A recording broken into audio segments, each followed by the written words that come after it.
Millionaire told his fiancée he was bankrupt to test her love. Her reaction left everyone shocked. What happened next was unbelievable. Hello, viewer. Thanks for joining us. Leave a like and share your thoughts in the comments, along with the city you're watching from. Now let's continue with the story. Evelyn Jones stood by the tall windows of the public elementary school's main hallway, gazing at the bustling street outside. It was late afternoon, and the faint glow of a winter sun reflected off the glass towers of Manhattan. In that warm, fading light, her brown hair, neatly gathered into a loose bun, seemed to catch brief flickers of gold. At 34, Evelyn had built a life dedicated to her students, devoting nearly every ounce of her energy to supporting their growth. Still, there were moments when she yearned for something more, some spark she couldn't quite name. While she was gathering her materials for the next day's lesson, Rebecca Williams, an art teacher just a few years older, approached with a broad smile. "You're staying late again?" Rebecca asked, raising an eyebrow. Evelyn shrugged lightly. "There's always something, extra grading, or just a chance to tidy up the classroom." She sighed and leaned against the wall. "Besides, the kids depend on me. Some of them don't get much attention at home." Rebecca nodded. "I get that. But don't forget you have a life too. Maybe carve out a moment or two just for yourself." Before Evelyn could respond, her phone buzzed. The screen showed a text from Noah Pierce, her fiancé. A small smile lit her face. "Looking forward to tonight. Don't be late." She quickly typed back a response, tucking the phone into her pocket. To her mind, Noah was a mixture of contrasts. 43 years old, tall, and always impeccably dressed. He came from a wealthy background that felt like another world to Evelyn. Yet he had a quiet gentleness she found profoundly comforting, as though he had built a wall of success around himself only to keep out those who craved his money rather than his heart. Meeting Noah months ago, at a charity event organized to raise funds for the school, had opened her eyes to how genuine certain philanthropists could be. They had found easy conversation, both determined to make real changes in the lives of children. When Evelyn finally left the school, she caught the train heading south. The faces around her blurred into the city's anonymous crowd. She reflected on her day, a challenging math lesson that had gone better than expected, a lunch break spent discussing underfunded arts programs with Rebecca, and a short but meaningful talk with a 10-year-old student who struggled to read. These moments gave her purpose, though occasionally she felt overwhelmed by it all. That evening, Noah had arranged to meet her at a cozy Italian restaurant in Midtown. She arrived, checking her reflection in the glass door, making sure her hair and light makeup were in place. The hostess guided her to a corner table near a flickering candle. Noah was already there, scrolling through his phone. He looked up the instant he sensed her presence, a warm smile spreading across his face. "Evelyn," he said softly, standing to greet her with a gentle embrace. "Long day?" She nodded, letting out a breath. "Same challenges, different date on the calendar," she joked. Then, noticing the slight furrow in his brow, she asked, "Is everything all right? You seem preoccupied." He hesitated a moment. "I have a lot on my mind, some business issues, maybe a minor setback." He reached across the table to take her hand. "But I'd rather hear about your day first." Their conversation shifted easily to the everyday details of her work. The new student from abroad who struggled with English, the extracurricular reading program she was trying to expand, and the sense of triumph she felt whenever a child improved. Evelyn spoke passionately, her eyes shining with devotion to her craft. Noah listened attentively, yet, at intervals, his gaze drifted away, as though wrestling an unspoken worry. She gently squeezed his hand. "Are you sure everything's fine? We can talk about it." Clearing his throat, he nodded. "It's nothing that can't wait. I promise I'll fill you in when the time is right." Though Evelyn tried to conceal it, concern pricked at her. She trusted Noah and didn't want to pry if he wasn't ready to open up. But something about his demeanor felt off, like a man burdened by a secret. As they finished dinner and walked out onto the sidewalk, the chilly Manhattan air surrounded them. Evelyn slipped her arm through his. With a playful smile, she teased, "You know, it's not every day I get wined and dined by a millionaire. Thank you for this evening."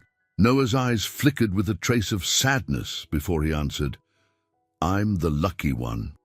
Every time we're together, I realize how genuine you are. I can't imagine my life without that sincerity." They paused at the curb, the noise of taxis and distant sirens filling the space. Evelyn felt a sudden rush of emotion, sensing that something significant lay just beyond the horizon. She tried to brush away the unease, choosing to trust that whatever troubled him, they would face it as a team. For now, she reveled in the warmth of his presence, content to believe that love could conquer even the unspoken fears lurking in the shadows of a Manhattan night. Evelyn woke before dawn, her mind returning to the hint of worry she had glimpsed in Noah's eyes the previous evening. The winter sky outside her small apartment window was still dark, with only the faintest promise of daybreak over the tall city skyline. She set about her morning routine, feeding her cat, Pepper, and brewing a cup of coffee strong enough to brace her for the hours ahead. Yet, a kernel of unease refused to fade. Once she arrived at the school, she quickly got drawn into the usual rhythm of teaching, organizing reading materials, greeting students with a smile, and guiding them through math problems. Even so, she caught herself pausing between classes, looking out into the hallway as though hoping Noah might appear with a reassuring explanation for his troubled expression. Around midday, Evelyn's phone buzzed. Seeing Noah's name on the screen, she felt relief. Stepping into a quiet corner, she answered in a hushed voice, "I'm so glad you called. I was thinking about you." On the other end, his tone was subdued. "I need to see you this afternoon." "Something happened?" Her heart clenched. "Of course. Are you okay?" He offered only a brief murmur of reassurance before ending the call. She returned to her classroom with a swirling mixture of apprehension and determination. When the school day ended, Evelyn made her way to a nearby cafe where they had agreed to meet. She found Noah already seated at a small table near the window, his hands wrapped around a cup of tea he didn't seem interested in drinking. Today, he wore a simple sweater, not his usual tailored suit. That alone stirred her concern. Noah prized his polished appearance. She slipped into the chair across from him, offering a tentative smile. "You sounded upset on the phone. What's going on?" Noah stared at his cup as if gathering courage. "I received news this morning that my primary investment portfolio was a sham. It appears I've been conned, and the funds I placed have effectively vanished." Her eyes widened, shock and empathy mingling. "Conned? Noah, that's awful. How much are we talking about?" He swallowed hard. "Almost everything." The words seemed to reverberate in the small cafe, making the bustling noise around them momentarily recede in Evelyn's mind. She reached for his hand. "I'm so sorry. Are you certain?" "Is there no way to recover any of it?" Noah shook his head slowly. "From the preliminary information, it appears the person behind the scheme has fled with the money. My legal team is investigating, but it's not looking good." Her heart pounded. Though she'd never cared about Noah's wealth, the drastic nature of what he described left her speechless. She noticed him watching her closely, as if gauging her reaction. Evelyn inhaled deeply, trying to remain steady. "I'm here for you. Whatever you need, we'll figure it out." He squeezed her hand in acknowledgement, the faintest glimmer of relief dancing across his features. "Evelyn, I hate that I might drag you down with me. When I asked you to marry me, I never imagined this." She leaned forward, her voice firm. "Money isn't why I fell in love with you, Noah. Don't ever think that." "I'm not going anywhere." His gaze dropped, a mixture of gratitude and guilt flickering in his eyes. "Thank you," he whispered, "but I still feel awful. My world just turned upside down." They spent the next hour discussing immediate steps, contacting lawyers, halting discretionary spending, and considering the possibility of selling his penthouse. Evelyn offered to postpone wedding plans if that would help ease the financial burden. Though tears threatened to surface, she held them back, focusing on practicalities to keep her composure. When they finally left the cafe, the sun had slipped behind the skyscrapers, leaving the streets in a cold twilight. Evelyn tried to offer a smile of reassurance. "We'll manage. You're not alone in this." Noah nodded, though his face remained drawn. He parted with a somber hug, promising to keep her updated on any news. As she made her way home, Evelyn thought about how fragile life's certainties could be. Her fiancé, once so confident in his position, now stood on the brink of a personal catastrophe. She felt no doubt that she would stand by him. She loved him too fiercely to abandon him in a crisis, but an unsettling question lurked in the depths of her mind. How could something like this have happened to a man as cautious and experienced as Noah Pierce? Despite her unwavering support, she couldn't banish the faint rumble of unease that resonated through her heart. Evelyn reminded herself that trust was their foundation. Yet, somewhere in the back of her mind, a small voice cautioned her that trust could be tested in ways she could never have anticipated. In the days that followed Noah's shocking revelation, Evelyn found it difficult to quiet her anxious thoughts. While preparing her lesson plans, she would catch herself scribbling half-formed questions. Who orchestrated this fraud? Why target Noah's portfolio? Time and again, she forced herself to refocus, reminding herself that the immediate goal was to support him, not interrogate him. At the school, her colleague Rebecca picked up on her distracted state. During a brief break between classes, Rebecca approached Evelyn with a gentle look of concern. "Is everything okay? You seem preoccupied." Evelyn attempted a reassuring smile. "Noah's facing a significant financial setback. He lost a lot of money in some investment scheme. I'm just trying to help him figure things out." Rebecca pressed her lips together. "You sure you're up for this? That's no small problem. Maybe you should slow down and ask him hard questions. How did all that money just vanish?" Evelyn shrugged, her shoulders tense. "He's upset enough as it is. I don't want to come off as unsupportive. Besides, I know Noah. He wouldn't lie about something like this. He's never given me a reason to doubt him."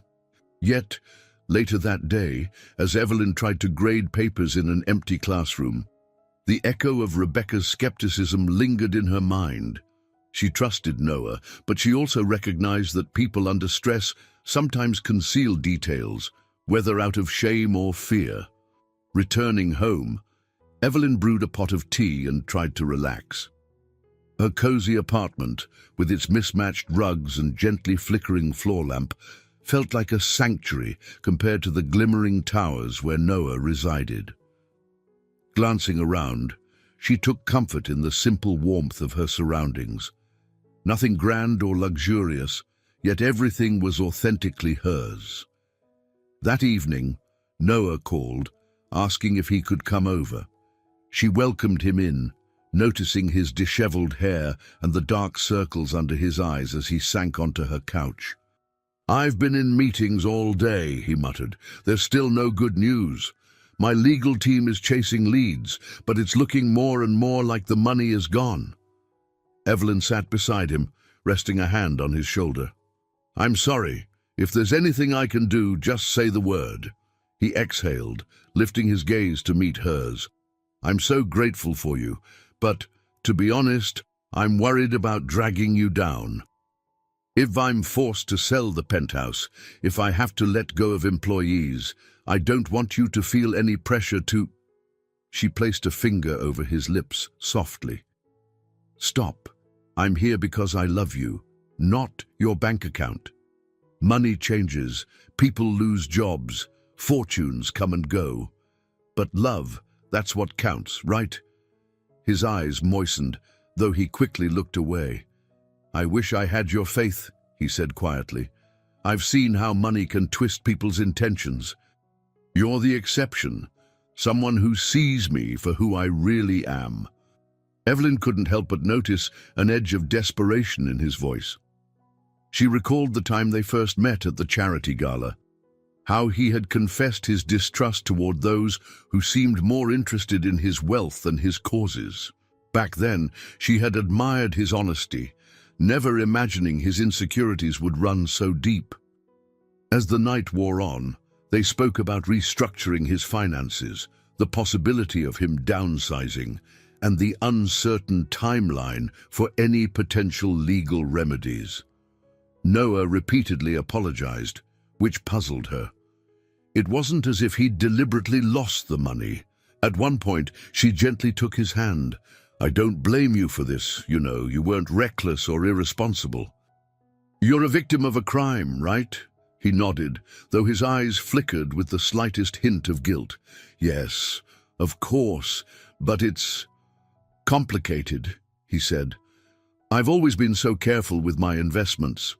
That's what makes this particularly painful." She squeezed his hand, wanting to ease whatever burden he carried. "We'll get through it," she assured him, standing to fetch the pot of tea. Yet in that moment, a question formed in her mind. Why did this situation feel so different from other financial mishaps? Had she overlooked some important detail? Noah left soon after, embracing her like a man holding on to his last lifeline. Once alone, Evelyn tidied her living room, her thoughts heavy with unspoken doubts. She reminded herself she'd promised to trust him, to be his partner in adversity. Still, in the quiet hush of midnight, she couldn't entirely dismiss the growing suspicion that something about Noah's tale didn't quite add up. A few days later, Evelyn stood outside the principal's office at the school, waiting to discuss the budget for extracurricular activities. The corridor buzzed with students hurrying to class. Posters promoting art workshops and math club meetings clung to the walls, bright reminders of Evelyn's commitment to helping her pupils flourish in every way possible. Inside, Principal Turner sat behind a broad wooden desk, flipping through a stack of documents. She greeted Evelyn with a curt nod. "I understand you want to start a new after-school reading program. Our funds are stretched, but perhaps we can allocate something minimal." Evelyn's face lit up, momentarily forgetting her personal troubles. She outlined her plan enthusiastically. The program wouldn't require much, just some new books and a bit of teacher overtime. In the long run, it could be a game changer for students who need extra support. Principal Turner tapped her pen on the desk. "We can try a pilot program. I'll need a detailed proposal by the end of the week." Exiting the office, Evelyn let out a breath of relief. Even a modest budget would help. She was determined to keep focusing on her students, to remain anchored in the work that gave her purpose. But her mind drifted again to Noah. Since he'd shared the news of his sudden financial ruin, she had felt torn between her responsibilities at school and her duty to comfort him. That evening, Noah invited Evelyn over to his penthouse for what he called a serious conversation. She arrived to find the usually pristine living room cluttered with half-packed boxes and scattered papers. The large windows offered a sweeping view of Manhattan's glistening skyline, but the atmosphere inside was tense. "I'm selling the penthouse," Noah announced, gesturing around the space with forced nonchalance.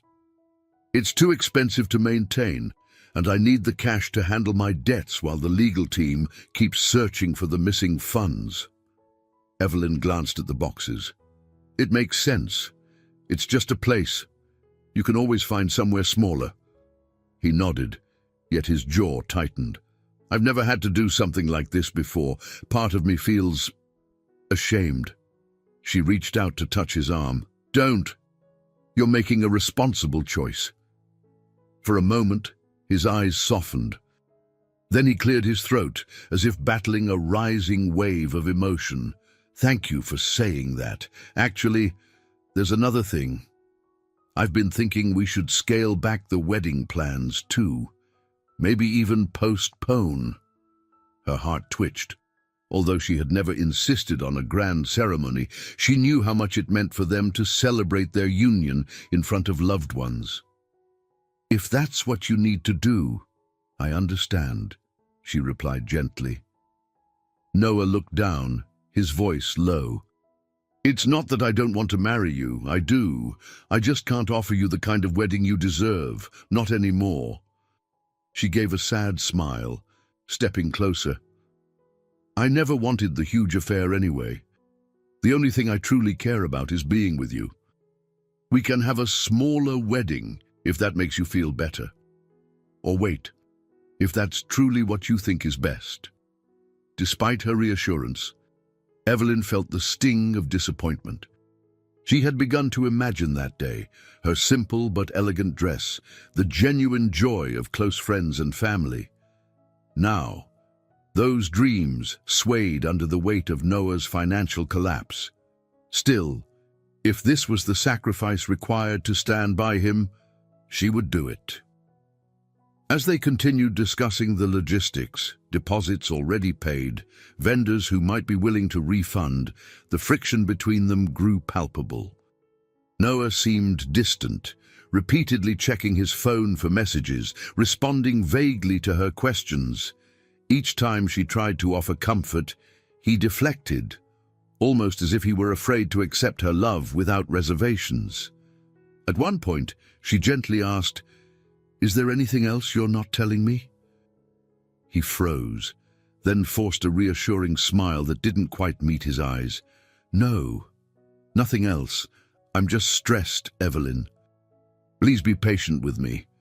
She nodded slowly, pushing aside the gnawing suspicion in her chest. "I will, but remember, we're partners in this. You don't have to shoulder it alone." Later, when she returned to her own modest apartment, she stood by the window with Pepper the cat purring at her feet. She gazed out at the city's neon glow, an uneasy feeling inching up her spine. On one hand, she was resolved to endure whatever came, believing wholeheartedly in Noah's goodness. On the other, a flicker of doubt persisted. Why did she feel as though he was testing her at every turn, waiting to see if she might crack under the pressure? Sleep did not come easily that night. Evelyn tossed and turned, struggling with a new conflict. She longed to lift Noah's burdens, yet she also yearned for the honest intimacy she believed they had shared. If that intimacy was genuine, why did she sense he was still hiding something crucial beneath the surface? Early Saturday morning, Evelyn woke to an unexpected determination. She had spent the night wrestling with swirling anxieties, but somehow daylight brought clarity. She wasn't about to run from Noah's problems or her own fears. If building a life together meant weathering storms, then she would stand in the rain alongside him. She spent her morning making phone calls, first to the venue where they had tentatively booked a wedding date, then to a catering service recommended by one of Noah's associates. Each conversation was surprisingly smooth. Both parties were willing to grant partial refunds, especially given the circumstances. Evelyn's heart felt lighter. At least the financial burden of cancelling a grand ceremony wouldn't add salt to Noah's wounds. Later, she prepared a simple lunch of grilled cheese sandwiches and tomato soup at her apartment. She had invited Noah over to share the meal, deciding a home-cooked approach might soothe both their nerves. By the time he arrived, she sensed he was bracing himself for bad news. His shoulders were rigid, and his dark eyes carried that familiar tension. "I called the wedding venue," she began, leading him to the kitchen table where two steaming bowls awaited. We can reduce our deposit if we officially downsize or even postpone. So there's a bit of relief on that front. Noah exhaled, setting his jacket on the back of a chair. Thank you for handling that. Honestly, I was dreading the idea of having to cancel everything myself. He ran a hand through his hair, looking momentarily exhausted. Evelyn offered a small, understanding smile. I think, deep down, I wanted something more intimate anyway. A huge gala never felt like us. He nodded, though guilt shadowed his features. Still, I'm sorry. I know you deserve. She held up a hand gently. I don't need lavish details, Noah. I just need you. If it's a smaller gathering or even if we decide to wait, I'm at peace with that. A warm gratitude flickered in his eyes. Over lunch, they spoke about mundane things. Evelyn's hopes for the new reading program, the progress of the lawsuit Noah's legal team was pursuing, and whether he might move into a more modest place in the coming months. At times, they even shared a soft laugh, recalling a funny anecdote from their first date. Yet, beneath this veneer of calm cooperation, tension simmered. Evelyn occasionally caught Noah lost in thought, staring into his soup as though haunted by an inner conflict. She did her best to ignore it, hoping he would eventually open up about whatever still troubled him. After lunch, they settled on her small couch, Pepper hopping up to nestle between them. Evelyn stroked the cat's back, feeling a sense of normalcy, if only fleeting. She turned to Noah, choosing her words carefully. You know, I'm willing to sacrifice a lot for us to make this work. I'm selling my car next week. It's old, but I'll get some money for it. I can put that towards any immediate expenses you have. His eyes widened in alarm. Evelyn, no, that's your car, your independence. She offered a gentle shrug. Public transport is decent here, and I don't need the car all the time. We can manage.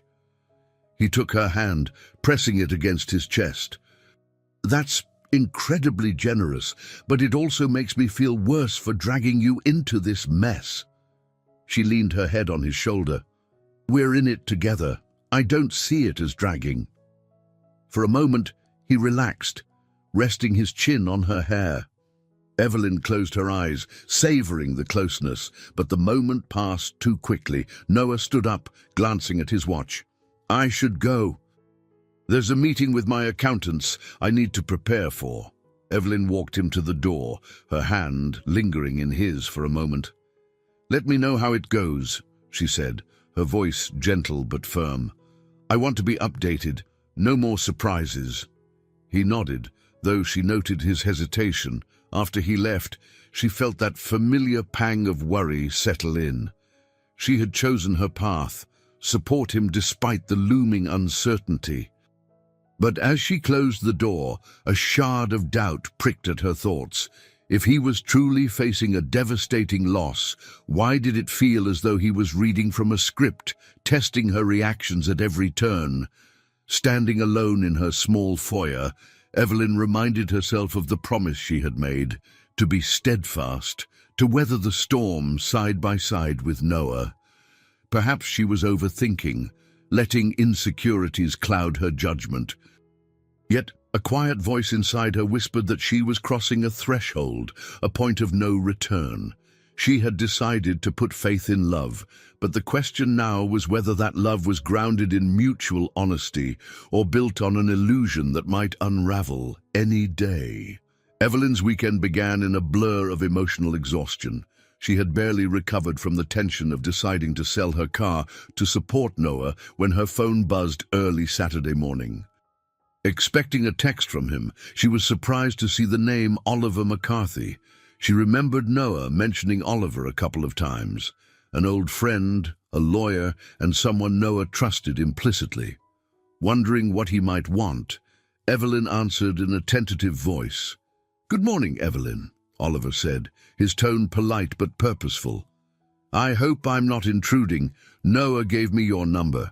I'd like to meet and offer some guidance. both legal and personal. This situation with the lost investments can be complicated. If we can chat over coffee, it might help you get a clearer picture." Evelyn agreed.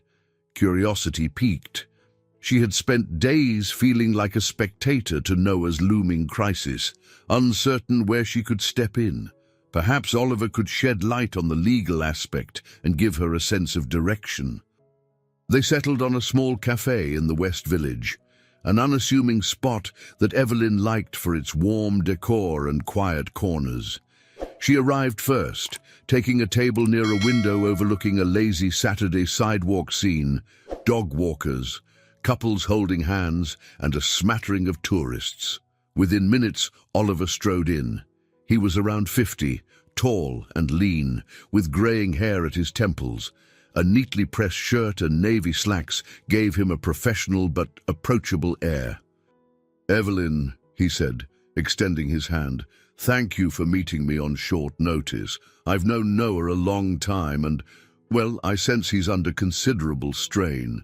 She nodded, gesturing for him to sit. Once they both had coffee, Oliver clasped his hands together on the table. "I'm sure Noah's told you about the fraudulent investment scheme. My firm is investigating, but it's a labyrinth. The culprit's done a thorough job disappearing, and the odds of getting the money back seem slim." The weight of his words sank in. "It's hard watching him lose something he worked so hard for," Evelyn said quietly. "But he's even more upset about the future. He keeps apologizing to me, even though this isn't his fault." Oliver's gaze flicked to the bustling street beyond the window. "Noah has some trust issues," he began carefully. "He's been burned in the past. People have taken advantage of his generosity or his status. I'm not trying to excuse his behavior. I'm just telling you so you understand why he might act distant or overly cautious." Evelyn felt a pang of recognition. "I've sensed that. He seems almost afraid that I'll abandon him now that he's financially vulnerable." Oliver leaned in, lowering his voice. "Exactly. And that's where you come in, Evelyn. I wanted to meet because I suspect you'll be key to helping him stay grounded. He respects your integrity, your dedication to your students. He knows you're not here for the money."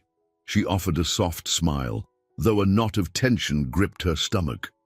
"I just hope he trusts that enough not to shut me out. Lately, I feel like he's pushing me away, maybe out of shame." Oliver nodded sympathetically. He's stuck in a cycle of regret and fear. "But he's going to need you to keep him from making impulsive decisions." Pausing, he chose his next words carefully.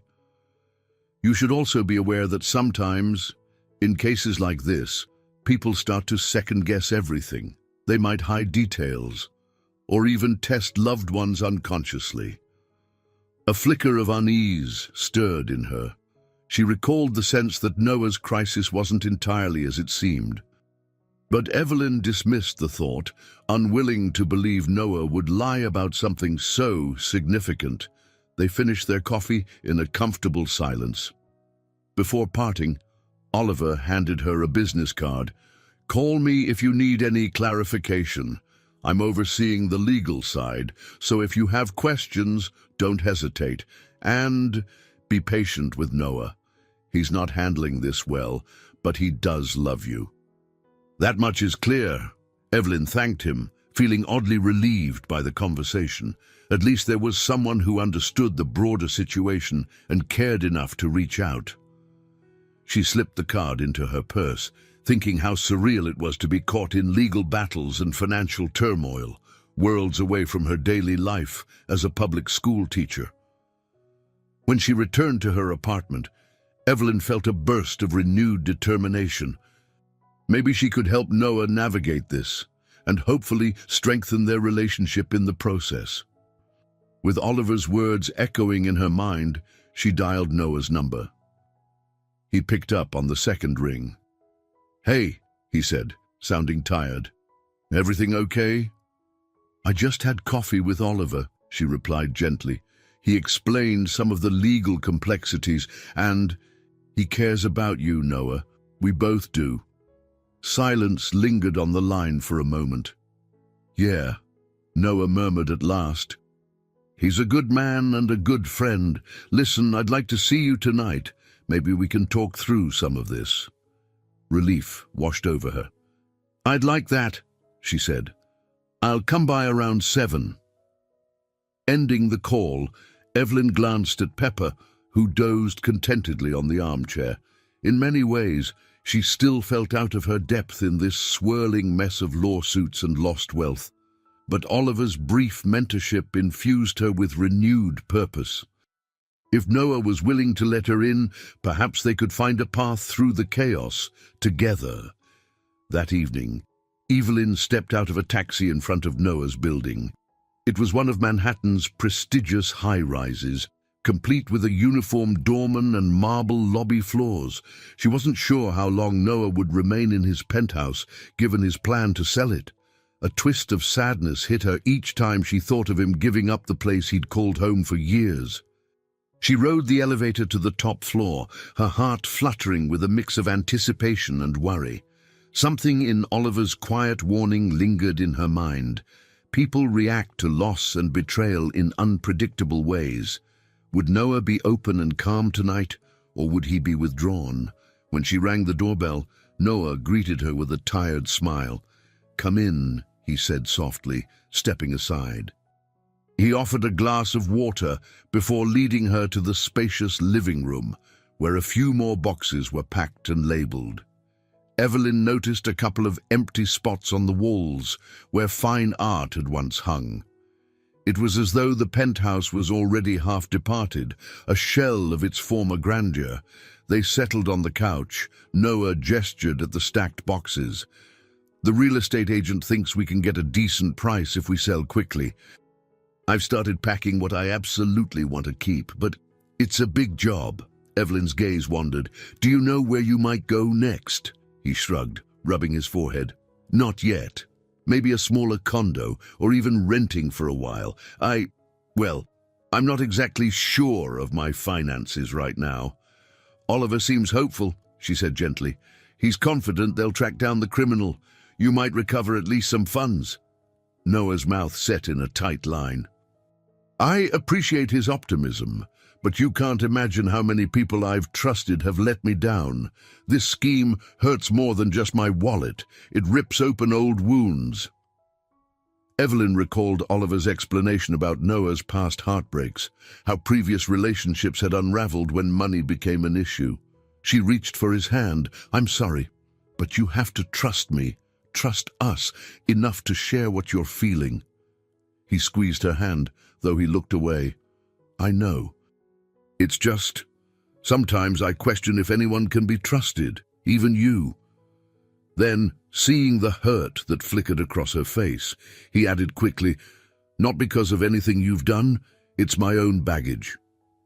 She took a careful breath, fighting the tingle of resentment. "I get it, but please understand, no matter what we face, I'm here because I love you. I told Oliver the same thing." "Oliver," Noah murmured, eyes narrowing slightly. "So, he met with you?" "I didn't realize he'd reach out so quickly." She offered a small smile.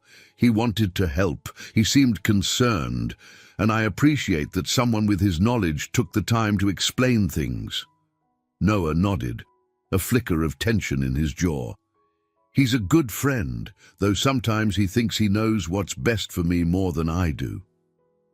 Sensing a shift in his mood, Evelyn decided to gently steer the conversation toward practical matters. "Have you found any potential buyers for this place?" He exhaled, leaning back against the couch cushions. "1 or 2. I'm waiting on offers. Meanwhile, I need to liquidate more assets, paintings, vintage furniture. It all feels so final." A pang of sympathy struck Evelyn. Maybe think of it as a reset rather than an end, a chance to build a simpler, more meaningful life. He studied her face for a moment. "You really mean that, don't you?" "Yes," she replied softly. "I never wanted you for your penthouse or your millions. In fact, I've always found your philanthropic work more impressive than your net worth." He reached over and pulled her into a gentle hug. "Thank you. I wish I could go back and stop this entire nightmare from unfolding." She allowed herself to relax briefly in his arms. When she drew back, she looked around at the half-empty space. "We'll get through this. In the meantime, let's figure out the logistics. If you need my help sorting or packing, I'm free tomorrow." His lips curved into a faint smile. "I'd like that. I can handle the finances, but the actual packing feels overwhelming." As they stood to walk around, planning where to begin, Evelyn felt a small glimmer of hope.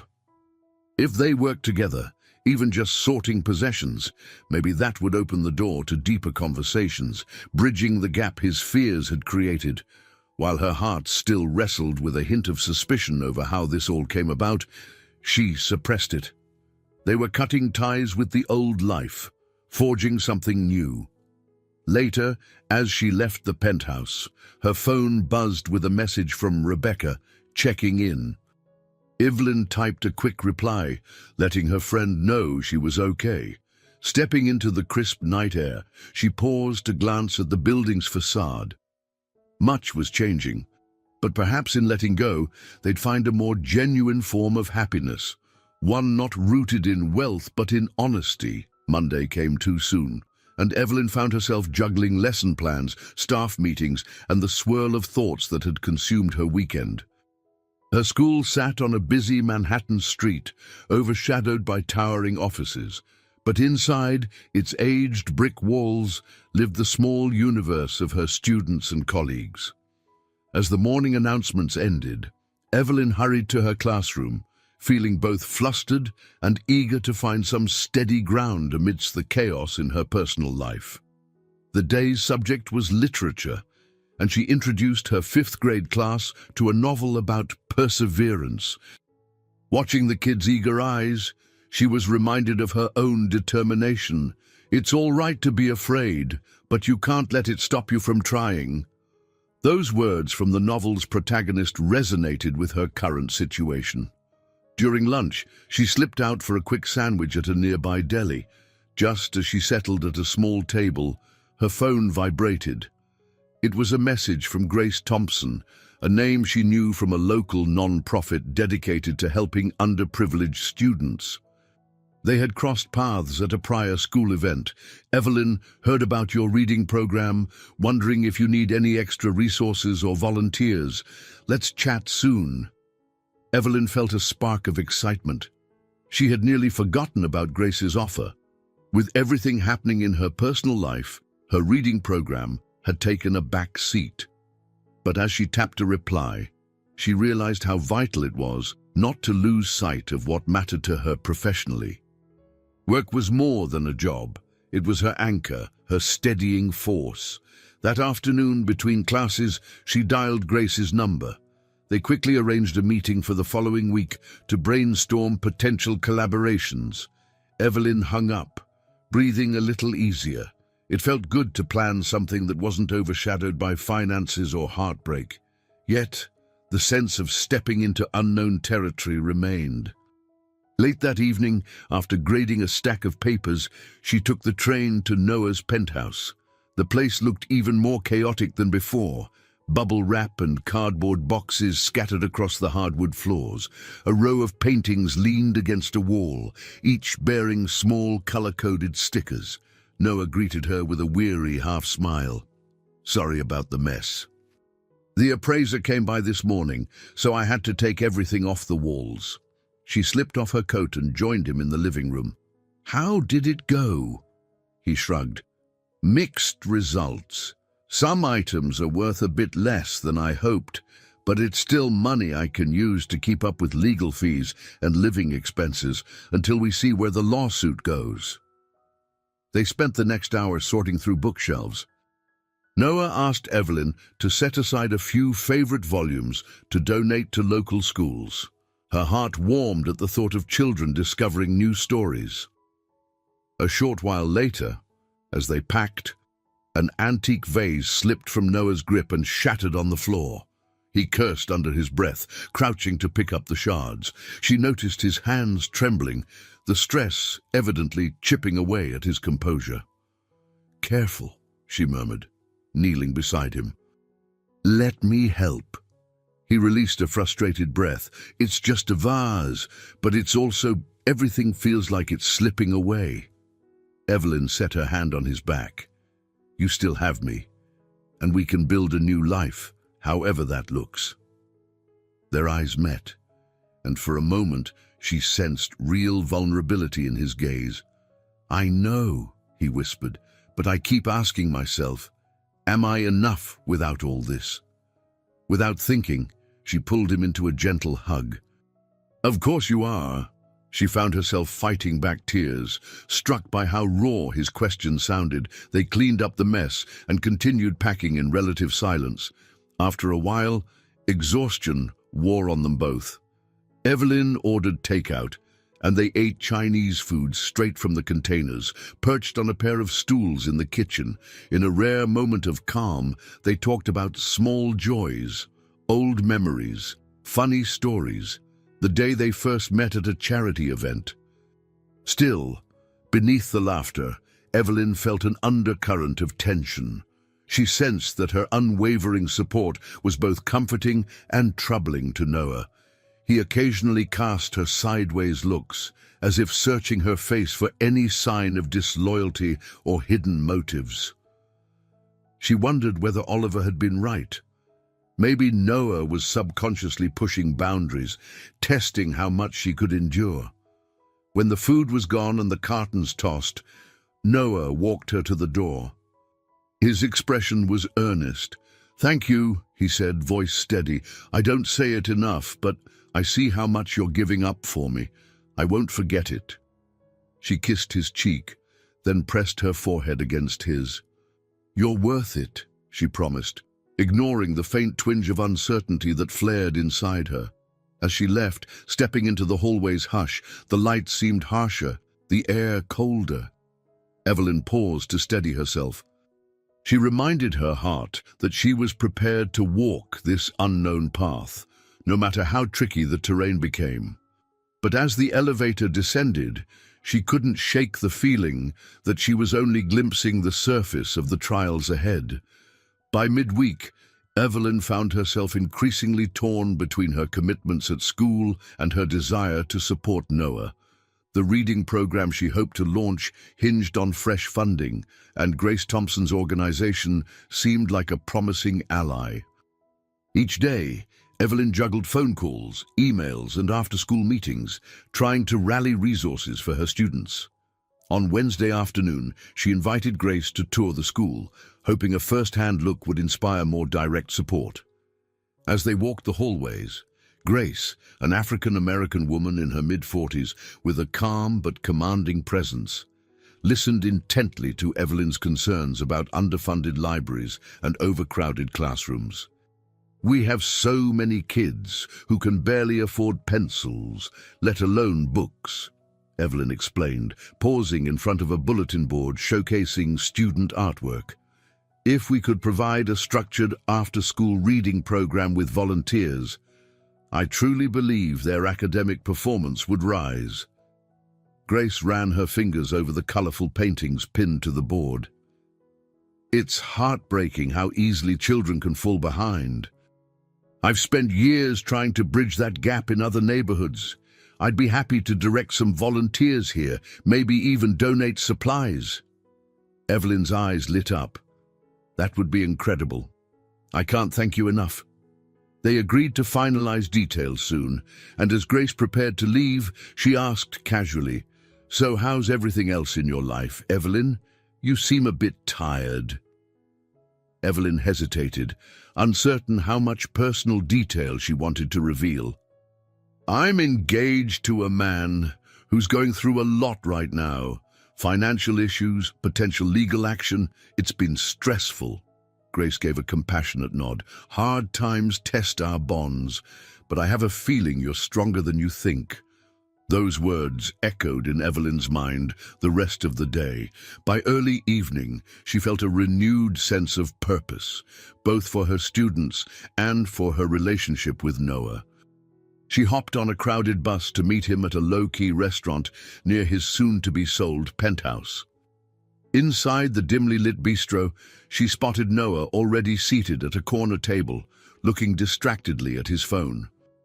He glanced up, offering a tired smile when she slid into the chair opposite him. "You made it," he said, his tone warm but subdued. "I'm sorry for dragging you out like this again." Evelyn waved a dismissive hand. "Don't apologize. I was at school anyway, wrapping up 1,000 details. They ordered drinks and small plates to share. For a while, conversation drifted to the mundane. Noah mentioned the realtor's latest report, while Evelyn filled him in on the potential collaboration with Grace Thompson. "That's wonderful," he said, leaning in. "I remember you talking about how important that program is. Did I ever tell you how much I admire your dedication to these kids?" She smiled. "It's what keeps me going, especially when other parts of my life feel unstable. Speaking of which, any updates from your legal team?" Noah shook his head, eyes darkening. "They're still tracking the prime suspect, but this person is slippery. It's an international case now, so it's complicated. Meanwhile, I'm finalizing paperwork to list the penthouse." She reached for his hand under the table. "Let me know if there's anything you need help with." "I can—" He squeezed her fingers, interrupting gently. "I know you would, but there's only so much you can do." A pause hovered. "So, about postponing the wedding? We haven't really set a new date yet." Evelyn's heart tensed. "No, we haven't. With everything going on, I assumed we'd wait until you felt more stable." His voice dropped. "And if that never happens, what if I can't recover the money or the status I had? Will you—" Her grip on his hand tightened. "Stop! I'm not here for that. Yes, I'd love for you to find justice, but it's not a condition for our marriage." He closed his eyes, a flicker of relief crossing his face. Yet, Evelyn couldn't ignore the shadow of doubt behind his expression. Why can't he accept my support without question, she wondered. When the food arrived, she changed the subject, recalling for him some light-hearted incidents at school. Kids mixing up words, a student's amusing painting of city life. She even told him about how excited she was over Grace's potential involvement. Noah appeared genuinely pleased, but as the evening wore on, his mood shifted again. In a moment of subdued honesty, he admitted, "Sometimes I feel like I live in two worlds, one where I pretend everything's fine, and another where I'm panicking inside." Evelyn's heart clenched. "I wish you'd let me into that second world. You don't have to handle it alone." His eyes met hers, and for a heartbeat, she saw raw vulnerability. "I know. I'm trying." They finished the meal quietly. While exiting, Noah's phone buzzed with a message. He glanced at it and his jaw tightened. Evelyn fought the urge to ask what it was. A seed of concern gnawed at her, but she swallowed her questions. As they stepped onto the sidewalk, she looped her arm through his. The city lights glowed overhead, and a cool breeze drifted by.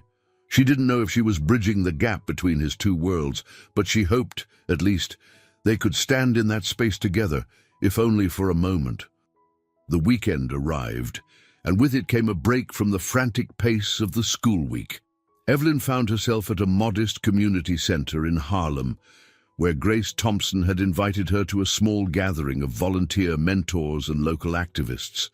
Though her primary goal was to garner support for the after-school reading program, she sensed this was also an opportunity to step out of her own worries, if just for a few hours.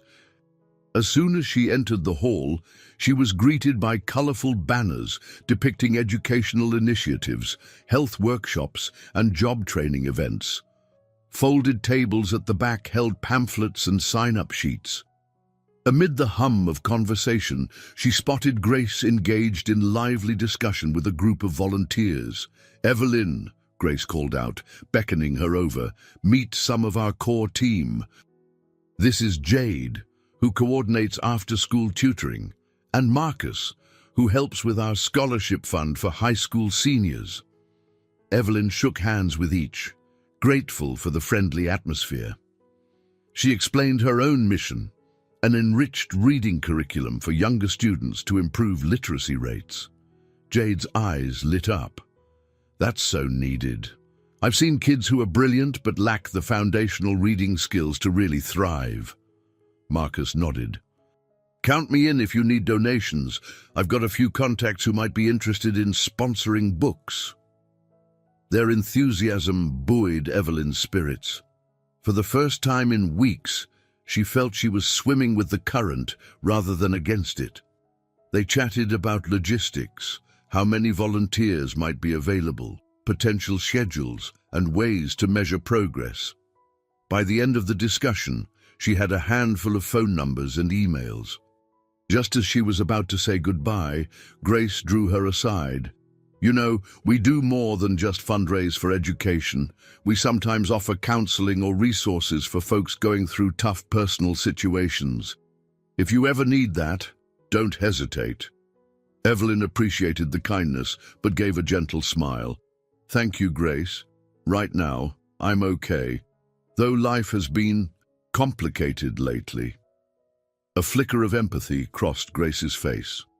"If that complication ever weighs you down too heavily, my door's open. Sometimes we need a safe space to unload our worries." Evelyn nodded, tucking the sentiment away for later. She walked out of the community center with a renewed sense of purpose. She had discovered a group of like-minded people, and for the first time in a while, her mind wasn't completely preoccupied with Noah's spiraling financial drama.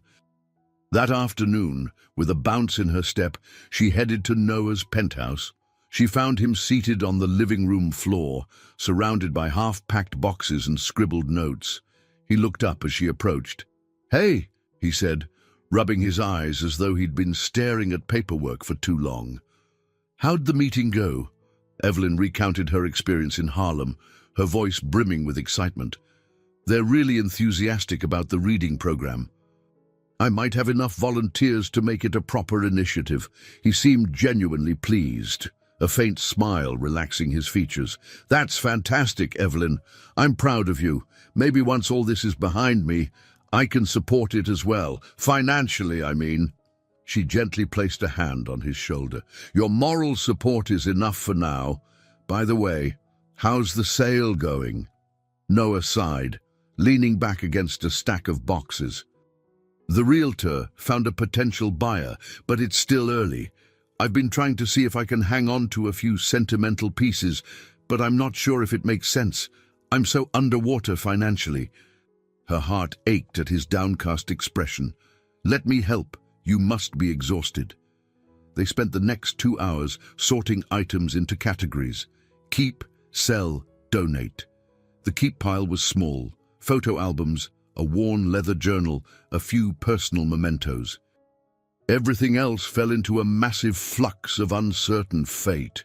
As they worked, conversation drifted to lighter topics: movies they wanted to watch once things calmed down, jokes about how Pepper might react to bigger living spaces if they ever had one again. The banter felt refreshing, a reminder that their bond extended beyond the gravity of the moment. Midway through, the doorbell rang. Oliver McCarthy stepped in with his usual composed air. He offered a polite greeting, then turned to Noah. "Any news from the legal side I should know about?" Noah shook his head. "No major updates, but I was about to message you. One of my accounts got flagged for unusual activity. Could you look into that?" Oliver nodded and then acknowledged Evelyn with a courteous smile. "I see you're tackling the packing. Glad you two are working together. Sometimes the biggest challenge in these crises isn't the paperwork, but the emotional toll." "I'm learning that," Evelyn admitted. She noticed Noah tense slightly, as if uncomfortable with Oliver's candid tone. But the moment passed quickly. After Oliver left, Evelyn and Noah returned to their boxes. At one point, Noah rested a hand on the journal he'd set aside. He caught her gaze. "I used to write in this daily," he said quietly. "Back when I believed I had to figure out the world on my own." Evelyn knelt beside him. "You don't have to do that anymore." He smiled, a flicker of gratitude in his eyes, and for that brief moment, the weight of betrayal and fear lifted. Evelyn could see a glimpse of the man she had fallen in love with, thoughtful, caring, and eager to do good. She prayed that in the midst of these uncertain times, they would find not only allies, but also a deeper sense of trust in each other. Perhaps that trust, once forged in adversity, would outlast any passing storm. Evelyn was in the school's staff lounge late one afternoon, sipping a lukewarm cup of tea while scrolling through class materials on her tablet. Outside, the winter light was dimming, casting the playground in a long, quiet shadow. Principal Turner's voice echoed from the hallway, directing a janitor about something or other. The hum of a vacuum cleaner rumbled in the distance. She was reviewing an email from Grace about the volunteer logistics when a new message popped up. Brooke Samuels. Evelyn frowned, trying to recall the name. Then it hit her. Brooke was a junior analyst at one of Noah's companies. They'd briefly met at a fundraising event months ago. Curious, Evelyn tapped to open the email. It was short and somewhat cryptic. "Hi, Evelyn. I hope you don't mind me reaching out. There's something about Noah's situation you might want to know. Could we talk in person sometime? It's delicate." "Best." Brooke Evelyn's pulse quickened. She felt a rush of both alarm and intrigue. Why contact her instead of speaking directly to Noah? And what did Brooke mean by something you might want to know? That evening, as she left the school building, she debated whether to mention the email to Noah, but he had already been so tightly wound, and she dreaded adding fuel to the fire of his stress. Instead, she decided to respond politely, asking Brooke for more information. Within minutes, Brooke replied with a request to meet for coffee the next day. By the time Evelyn arrived at Noah's penthouse that night, her nerves were on edge. She found him in the kitchen, opening a can of soup for a quick dinner. His entire demeanor looked strained, as if he hadn't slept well in days. "Evelyn," he greeted with a weary half-smile, "did you eat yet? There's enough soup here for two if you don't mind a simple meal." "Soup sounds good," she replied, setting her coat aside. "How was your day?" "Long," he muttered, stirring the pot absently. "I had back-to-back meetings with lawyers and accountants. I'm starting to think there's no light at the end of this tunnel." She moved closer, resting a hand on his back. "Let me help," she offered, reaching for bowls. "We can eat and decompress." As they sat down to dinner, conversation briefly flickered over small topics: her students, the reading program, the boxes scattered around the penthouse. But the moment she considered telling him about Brooke's email, she felt her stomach knot. What if this is nothing, she reasoned. What if it only makes him more paranoid? Instead, she asked, "Any news on the penthouse sale?" Noah shook his head, blowing on a spoonful of soup. "The buyer keeps dragging their feet. Might be time to list it on a broader market. More showings, more questions." He sighed. "I just want it done." Evelyn noticed his frustration. She reached across the table, touching his wrist. "I'm proud of you for staying strong." His eyes flicked up to hers, gratitude battling with self-doubt. "I'm trying, but every day, I wonder if I've lost something I can't get back." She chose her next words carefully, remembering Grace's comment about needing safe spaces. "No matter what happens with your finances, you haven't lost you, and I'm right here." He didn't reply immediately, merely nodded, a faraway look crossing his face. After dinner, they tidied up, exchanging few words. She sensed he was mentally elsewhere, perhaps worrying about new developments or old wounds. When she prepared to leave, he walked her to the door. Thanks for coming. Even a quiet meal helps keep me sane, he said with a fragile smile. She hesitated, emotions swirling. I love you, Noah. Don't forget that, okay? He paused, nodding slowly. I won't, he whispered, though a glimmer of uncertainty clouded his eyes. Later, in the quiet sanctuary of her own apartment, Evelyn reread Brooke's email. Questions raced through her mind. Was this about the fraud? A clue that might help? Or something more unsettling? Her gut clenched at the possibility that the entire situation was more complex than she had assumed. Pepper the cat meowed, circling her ankles, but Evelyn was too lost in thought to offer more than an absent-minded pat. She tapped out a confirmation to Brooke, agreeing to meet the following afternoon at a cafe near downtown. Placing her phone aside, she tried to relax, but an uneasy feeling stole over her. Noah had shown no hint of preparing her for any shocking revelations, yet Brooke's message implied there was something to uncover. Could Noah be keeping more from me? The fear nibbled at her heart, a subtle dread she tried to push away with reason, but reason offered no solace. Lying in bed later, the city lights flickering through the blinds, she stared at the ceiling, wrestling with conflicting loyalties. She wanted to protect Noah, but she also needed to protect herself from secrets that could erode the very trust she had fought to preserve. And so, she drifted off to a restless sleep, the promise of tomorrow's meeting swirling in her dreams, signaling that her journey into deeper uncertainties was far from over.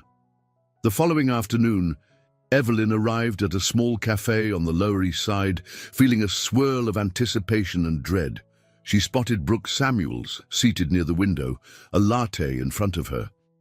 Brooke, around 29, had short blonde hair and a poised, professional manner, traits that stood out even in casual surroundings. Evelyn took a breath to steady herself, then walked over. "Brooke?" "I'm Evelyn." Brooke stood and extended a hand. "Thanks for meeting with me. I'm sorry if I was vague in my message. It's just, this whole situation feels complicated." Evelyn slid into the chair opposite Brooke. "I appreciate you reaching out. Let's talk." Once they ordered coffee, Brooke leaned in, lowering her voice. "I've been working at Pierce Holdings for a while. Started as a junior analyst. Now I handle various corporate accounts. I know you're engaged to Noah, and I didn't want to overstep, but I felt it was important you hear something." She paused, stirring her drink. "I've heard rumors around the office that the company's finances are still solid. But the official story is that we're in crisis because of some fraudulent scheme. I've even seen figures that suggest we're actually doing quite well. It doesn't add up." Evelyn's chest tightened. "So, you're saying the fraud might not be real, or at least not on the scale Noah described?" Brooke shifted uncomfortably. "I don't want to accuse Mr. Pierce of anything. I respect him. But it's strange. I've compiled monthly statements, and they show healthy revenues. I'm not sure if that extends to his personal investments, but if the company's strong, how did he lose everything?" Evelyn felt her mind spin. She recalled the anxious nights, the boxes in the penthouse, the alleged forced downsizing. Could it all be an act? No, she told herself. That doesn't make sense. Why would he lie? Still, her heart pounded with doubt. "Have you tried talking to him or Oliver McCarthy?" Brooke shook her head. "Oliver's a top-notch lawyer, very protective of Mr. Pierce, and I'm just a mid-level employee. Plus, I didn't want them thinking I was prying." She exhaled slowly. "But when I ran into you that day, it seemed like you were in the dark about certain things. I realized you might want to know there's more to the story." Evelyn pressed her fingertips against her temple. She had come here hoping for a small clue that might confirm or deny her suspicions, but this only deepened the mystery. "Why do you think he'd pretend to be broke?" she asked softly. Brooke hesitated. It's possible he's hiding something. Maybe from competitors, maybe for personal reasons. I don't know the motive. But I just felt I should tell you to look a bit deeper before making any big decisions. They finished their coffee in silence, each absorbed in anxious thoughts.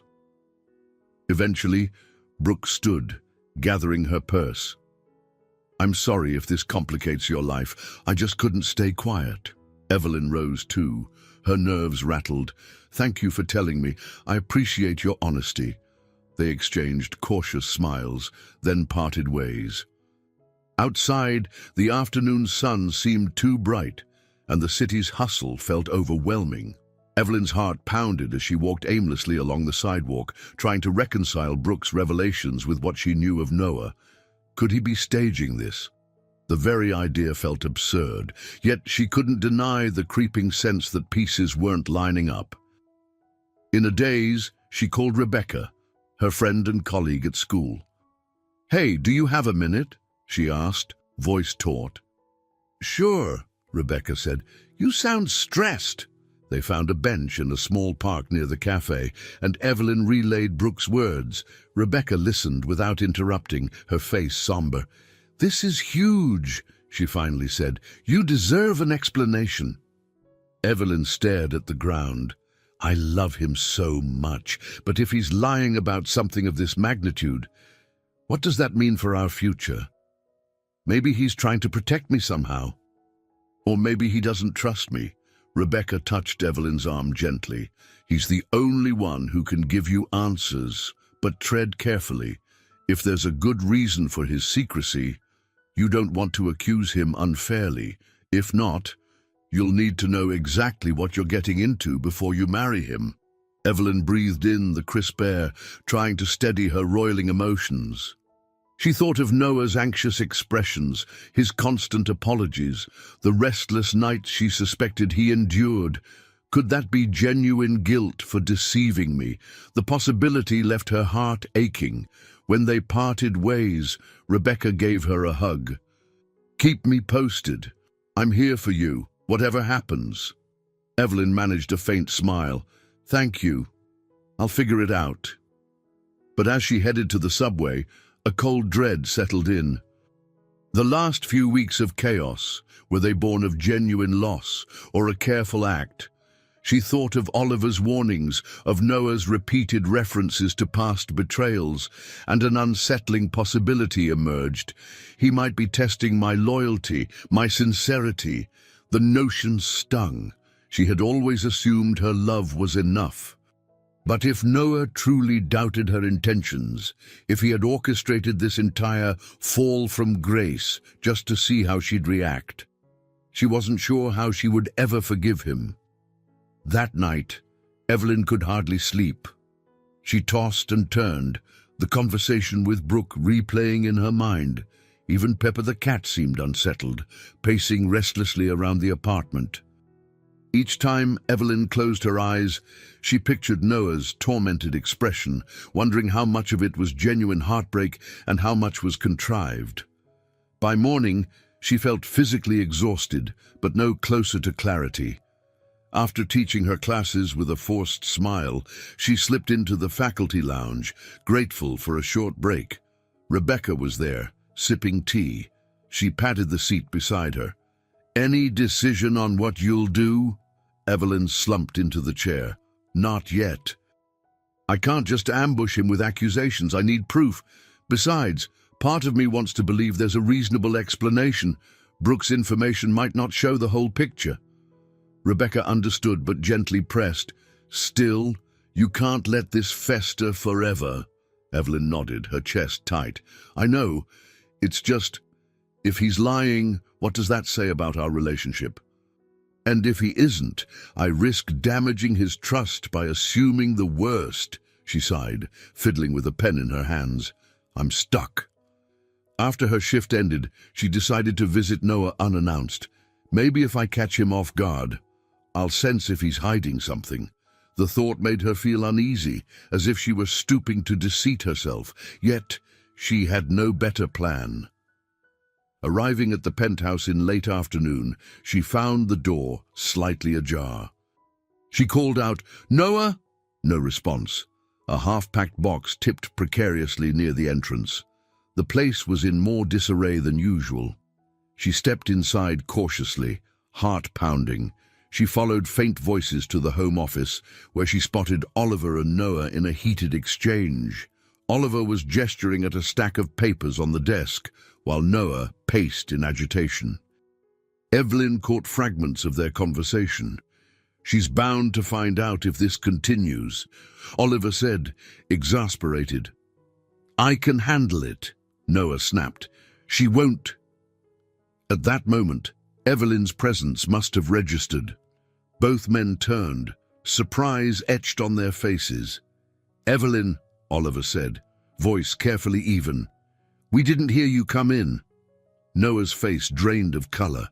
You're early. I didn't expect—" She swallowed, stepping forward. "I know. I just needed to talk to you." "What's going on here?" Oliver cleared his throat. "I should give you two some privacy." He gathered his briefcase, casting Noah a look that was both stern and sympathetic, then brushed past Evelyn with a polite nod. Evelyn stared at Noah. "Why do I get the sense there's something you're not telling me?" Her voice trembled, a swirl of hurt and anger seizing her chest. He ran a hand through his hair. I can explain, Evelyn. It's just complicated." She folded her arms, recalling Brooke's words. "That's all you ever say, it's complicated. But I've learned some things that don't match your story. People at your company claim the finances are fine. Why would they say that if you've really lost everything?" Noah opened his mouth, then closed it, looking cornered. "I can't talk about the company's internal details," he said at last, avoiding her gaze. "There are legal constraints. But you have to believe me when I say my personal finances, they're not what they used to be." Evelyn stepped closer, her voice quieter but edged with desperation. "I want to believe you, Noah. I love you, but I can't ignore the contradictions. Tell me the truth. Are you actually broke?" He seemed to wrestle with himself, eyes darting around the room. Finally, he took her hand, his fingers trembling. "Evelyn, I'm scared. You're the only person I truly trust, but my fear of being used, I can't shake it. People have deceived me for years because of my money. I needed to be absolutely sure that you—" She pulled her hand away, heart stinging. "That I'm not like them." He hesitated, and in the silence, Evelyn's voice quavered. "So you fabricated the entire thing? The lost fortune, the sale of your penthouse, all of it?" A wave of shame crossed his features, and her suspicion grew heavier. He didn't directly answer her question, which was answer enough. He only said, "I never wanted to hurt you. I just needed proof. Proof that this time, love was real." Tears blurred her vision. "You lied to me, put me through weeks of worry, just to test my loyalty. Noah, that's not how you build trust." He reached for her, but she took a step back, shaking her head. The realization sliced through her, both furious and heartbreakingly sad.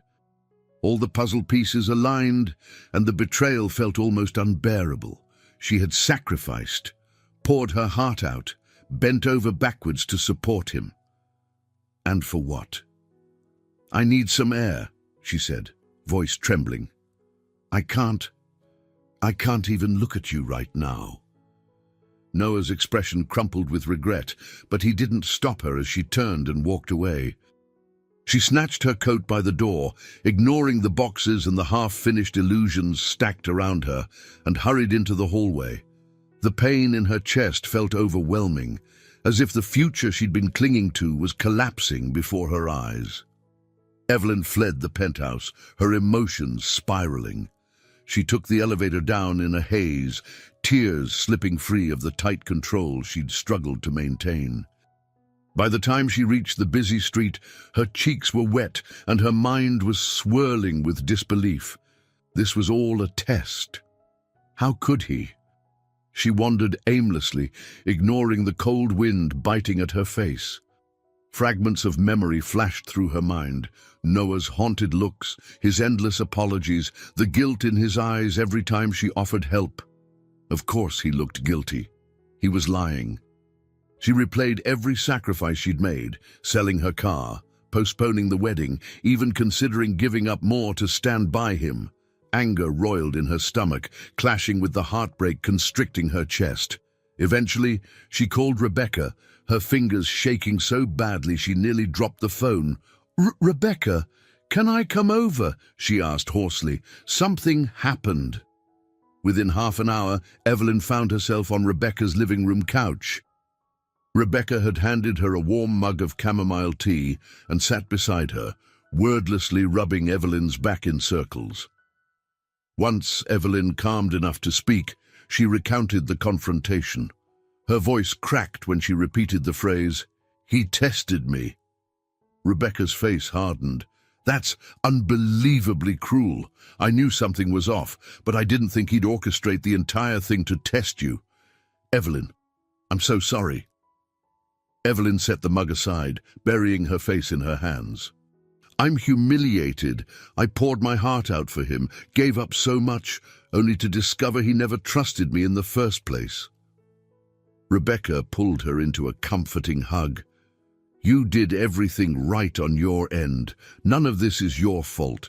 He's the one who twisted your love into some weird experiment." The harsh truth of that statement sent another wave of tears coursing down Evelyn's cheeks. "What do I do now?" she whispered. "I love him, or at least I thought I did. But how do I forgive something like this?" Rebecca let out a pained sigh. "You need time, and you don't have to forgive him today, or at all, if you decide that it's a major betrayal, not just a small misunderstanding." They talked for hours, going in circles. By the time midnight approached, Evelyn felt completely drained. Rebecca insisted she stay the night in the guest room. Lying in a borrowed nightshirt, Evelyn stared at the ceiling, recollections swirling again. Noah's vulnerable confessions about being used, the feeling she'd had that he was sincere, only to find out he'd orchestrated it. Eventually, exhaustion won, and she slipped into a restless sleep. The next morning, she woke to gentle sunlight filtering through the curtains. Her first coherent thought was, it wasn't a bad dream. Noah really did that. The realization stole her breath. Downstairs, Rebecca had made breakfast, but Evelyn could only nibble at toast. She felt numb, as though a part of her had been severed. Rebecca settled across from her at the table. "What's your plan? Do you want to confront him again? Or do you need space?" Evelyn bit her lip, eyes distant. "I don't know. Part of me wants answers, like why he'd go to such extremes. But I'm so angry and hurt, I'm not sure if I can handle seeing him." She gave a watery laugh. "You know, I actually worried I might betray him by doubting his story, and the whole time it was reversed." Rebecca reached over to squeeze her hand. "Take the day off if you need. I'm sure the school would understand." Evelyn considered it but shook her head. "No, I have my students. They're counting on me. Besides, focusing on them might keep me from drowning in this mess." After a brief shower and a borrowed sweater from Rebecca, Evelyn headed to work. Entering the classroom, she forced herself to greet the kids with a smile. They didn't notice the strain behind her eyes, nor did they sense the heartbreak crackling beneath her calm exterior. Teaching fractions and spelling seemed almost trivial compared to the devastation in her personal life, yet it was also a lifeline. For those few hours, she could focus on something productive and meaningful.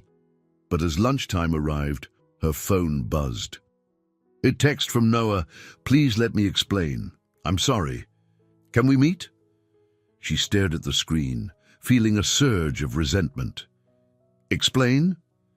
He already admitted the biggest piece. I was a guinea pig in his twisted test. What's left to say?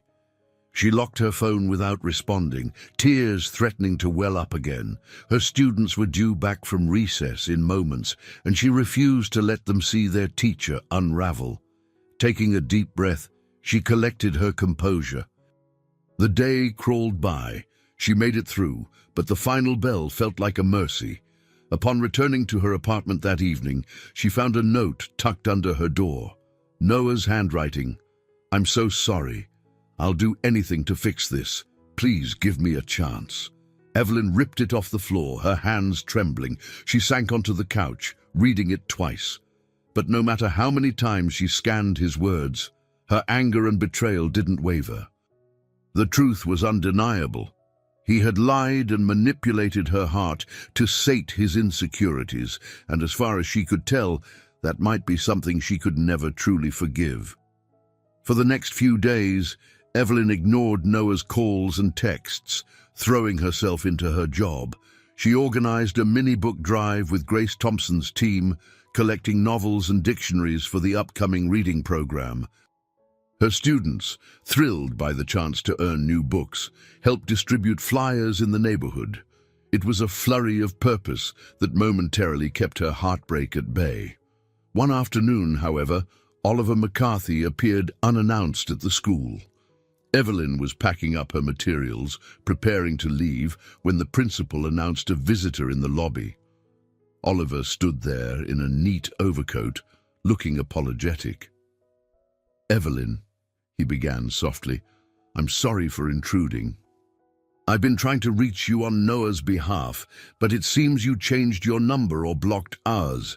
Her cheeks warmed. She had, in fact, blocked Noah's line out of sheer frustration. "I didn't block you, but maybe it's the same account. Anyway, what do you want, Oliver?" He cleared his throat. "To talk, privately, if that's possible." Reluctantly, she led him to a small conference room off the main hallway. Inside, she folded her arms, bracing herself. "I don't want to hear any excuses, Oliver. You were part of this lie." Oliver exhaled, setting his briefcase on a table. "Yes, I knew pieces of it. I advised him against taking it so far, but Noah's been my friend for decades. He was insistent." He looked down, regret evident. "I never intended to hurt you. I could see you were genuine, which is exactly why I warned Noah this was a terrible idea." Evelyn felt her throat tighten. "Then why didn't you warn me?" He grimaced. "Loyalty, I suppose. I owed my allegiance to Noah, but now, seeing how it's affected you both, I realize I should have stepped in differently." He hesitated, then opened his briefcase. "Noah asked me to deliver this letter. He wrote it himself, and he hopes you'll read it." She eyed the envelope warily, then took it with trembling fingers. "What does he expect? My forgiveness?" Oliver's expression was gentle.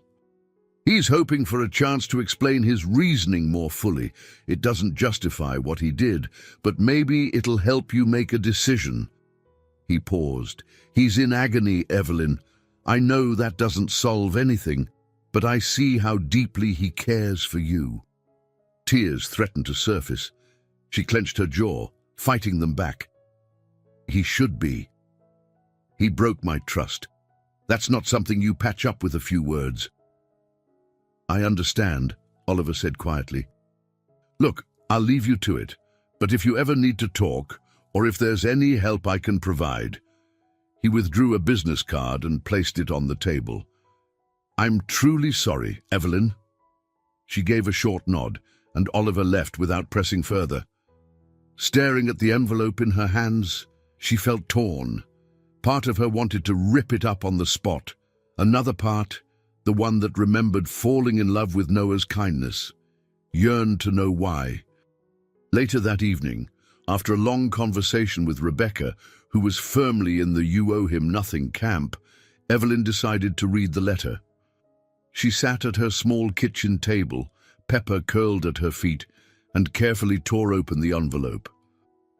The letter was lengthy, handwritten in a neat script. Noah acknowledged that his plan had been born from deep-seated insecurities. He wrote about 2 previous engagements that had ended abruptly when the women realized he wouldn't fund their extravagant whims indefinitely. He described years of feeling like an ATM rather than a person, leading him to trust almost no one. When he met Evelyn, he claimed he was so overwhelmed by her genuineness that he feared it might be too good to be true. He ended with an apology, admitting he'd handled everything horribly, and expressed a willingness to do anything, therapy, open discussion, surrendering financial control, if it meant rebuilding her trust. By the time she finished reading, Evelyn's anger still burned, but beneath it lay a spark of empathy. She couldn't deny that he'd been scarred by past experiences. Yet, was that an excuse for deceiving her so profoundly? She set the letter aside and buried her face in her hands. Do I even want to try to fix this? Noah had trampled her feelings, but she also recalled their genuine connection, his involvement in her school's charity, his unwavering attention when she talked about her students, the tenderness in his eyes when he said her name. A fragile seed of possibility stirred. Maybe they could talk, not to rush back into his arms, but to see if there was a path forward.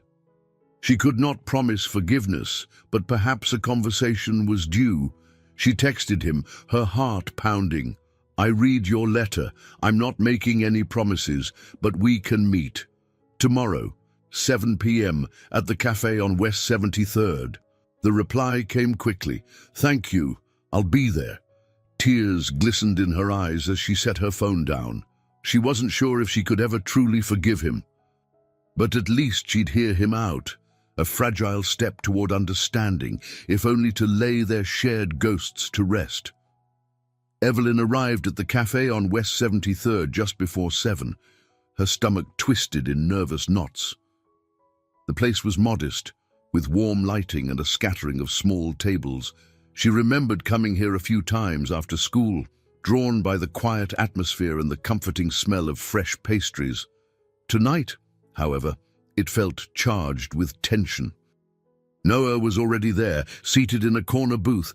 He stood up when he saw her, hesitated as if unsure whether to reach for a hug or remain at a distance, then settled on giving her a nod. Thank you for meeting me, he said softly, his voice tinged with relief and regret.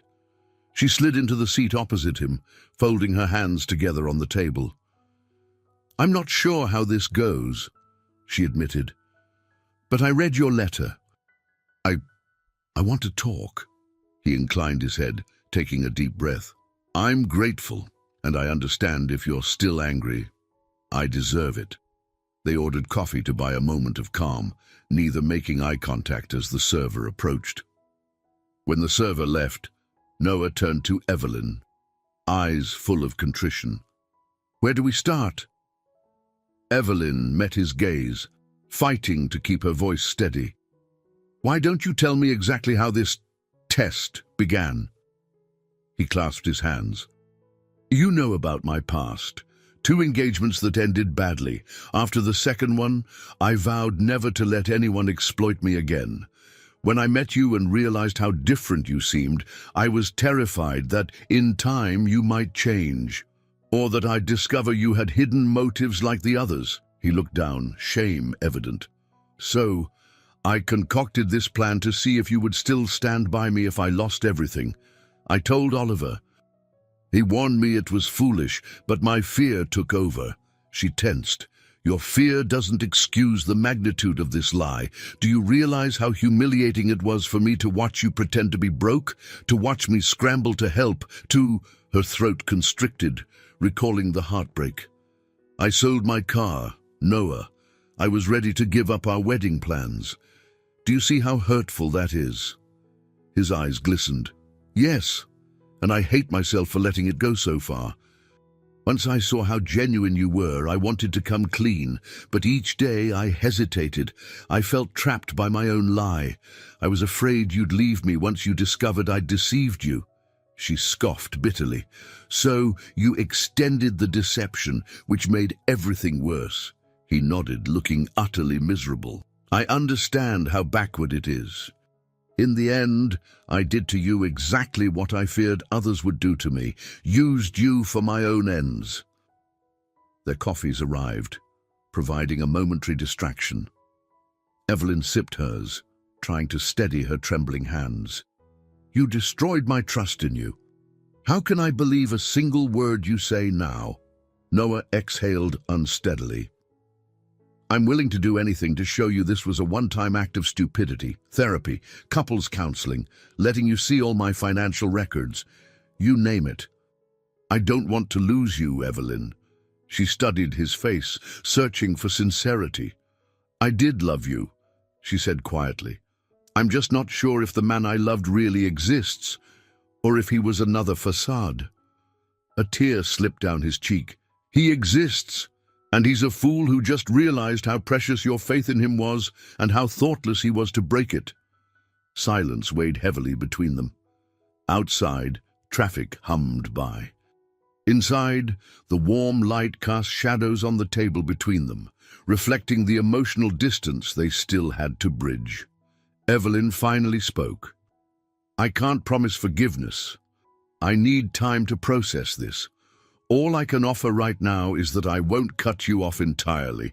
I'll consider whether there's a path to rebuild what we had." Noah nodded, voice choking with gratitude. "Thank you. That's more than I deserve." They continued talking for nearly an hour, candidly, painfully. Noah described the shame he felt each time Evelyn went out of her way to support him, how he alternated between gratitude and guilt. Evelyn shared how his deception shattered her sense of stability, how blindsided she felt. By the end, they reached no resolution, but the raw honesty was a start. As they stood to leave, Noah gently asked, "May I walk you home, or would you prefer I keep my distance?" Evelyn hesitated, then shook her head. "I need some space tonight. Let me think." He accepted that without argument, offering a meek goodbye. She watched him exit the cafe, shoulders slumped, before she stepped out into the crisp evening air herself. Walking alone, she felt hollow. "We've confronted the truth," she thought. "So why do I feel like there's an even bigger battle ahead? The lies had been exposed, but the wounds they caused might fester unless carefully tended. Rebuilding trust, even if she chose that path, wouldn't be easy. Indeed, she sensed that this confrontation was only the beginning. She wasn't merely facing Noah's betrayal, she was facing the challenge of deciding what she wanted for her future, whether to cling to a man who had lied out of fear or to break away for the sake of her own dignity. The question loomed, and she carried it with her through the quiet streets, bracing herself for whatever trials still lay ahead. Evelyn's first impulse was to avoid seeing Noah altogether.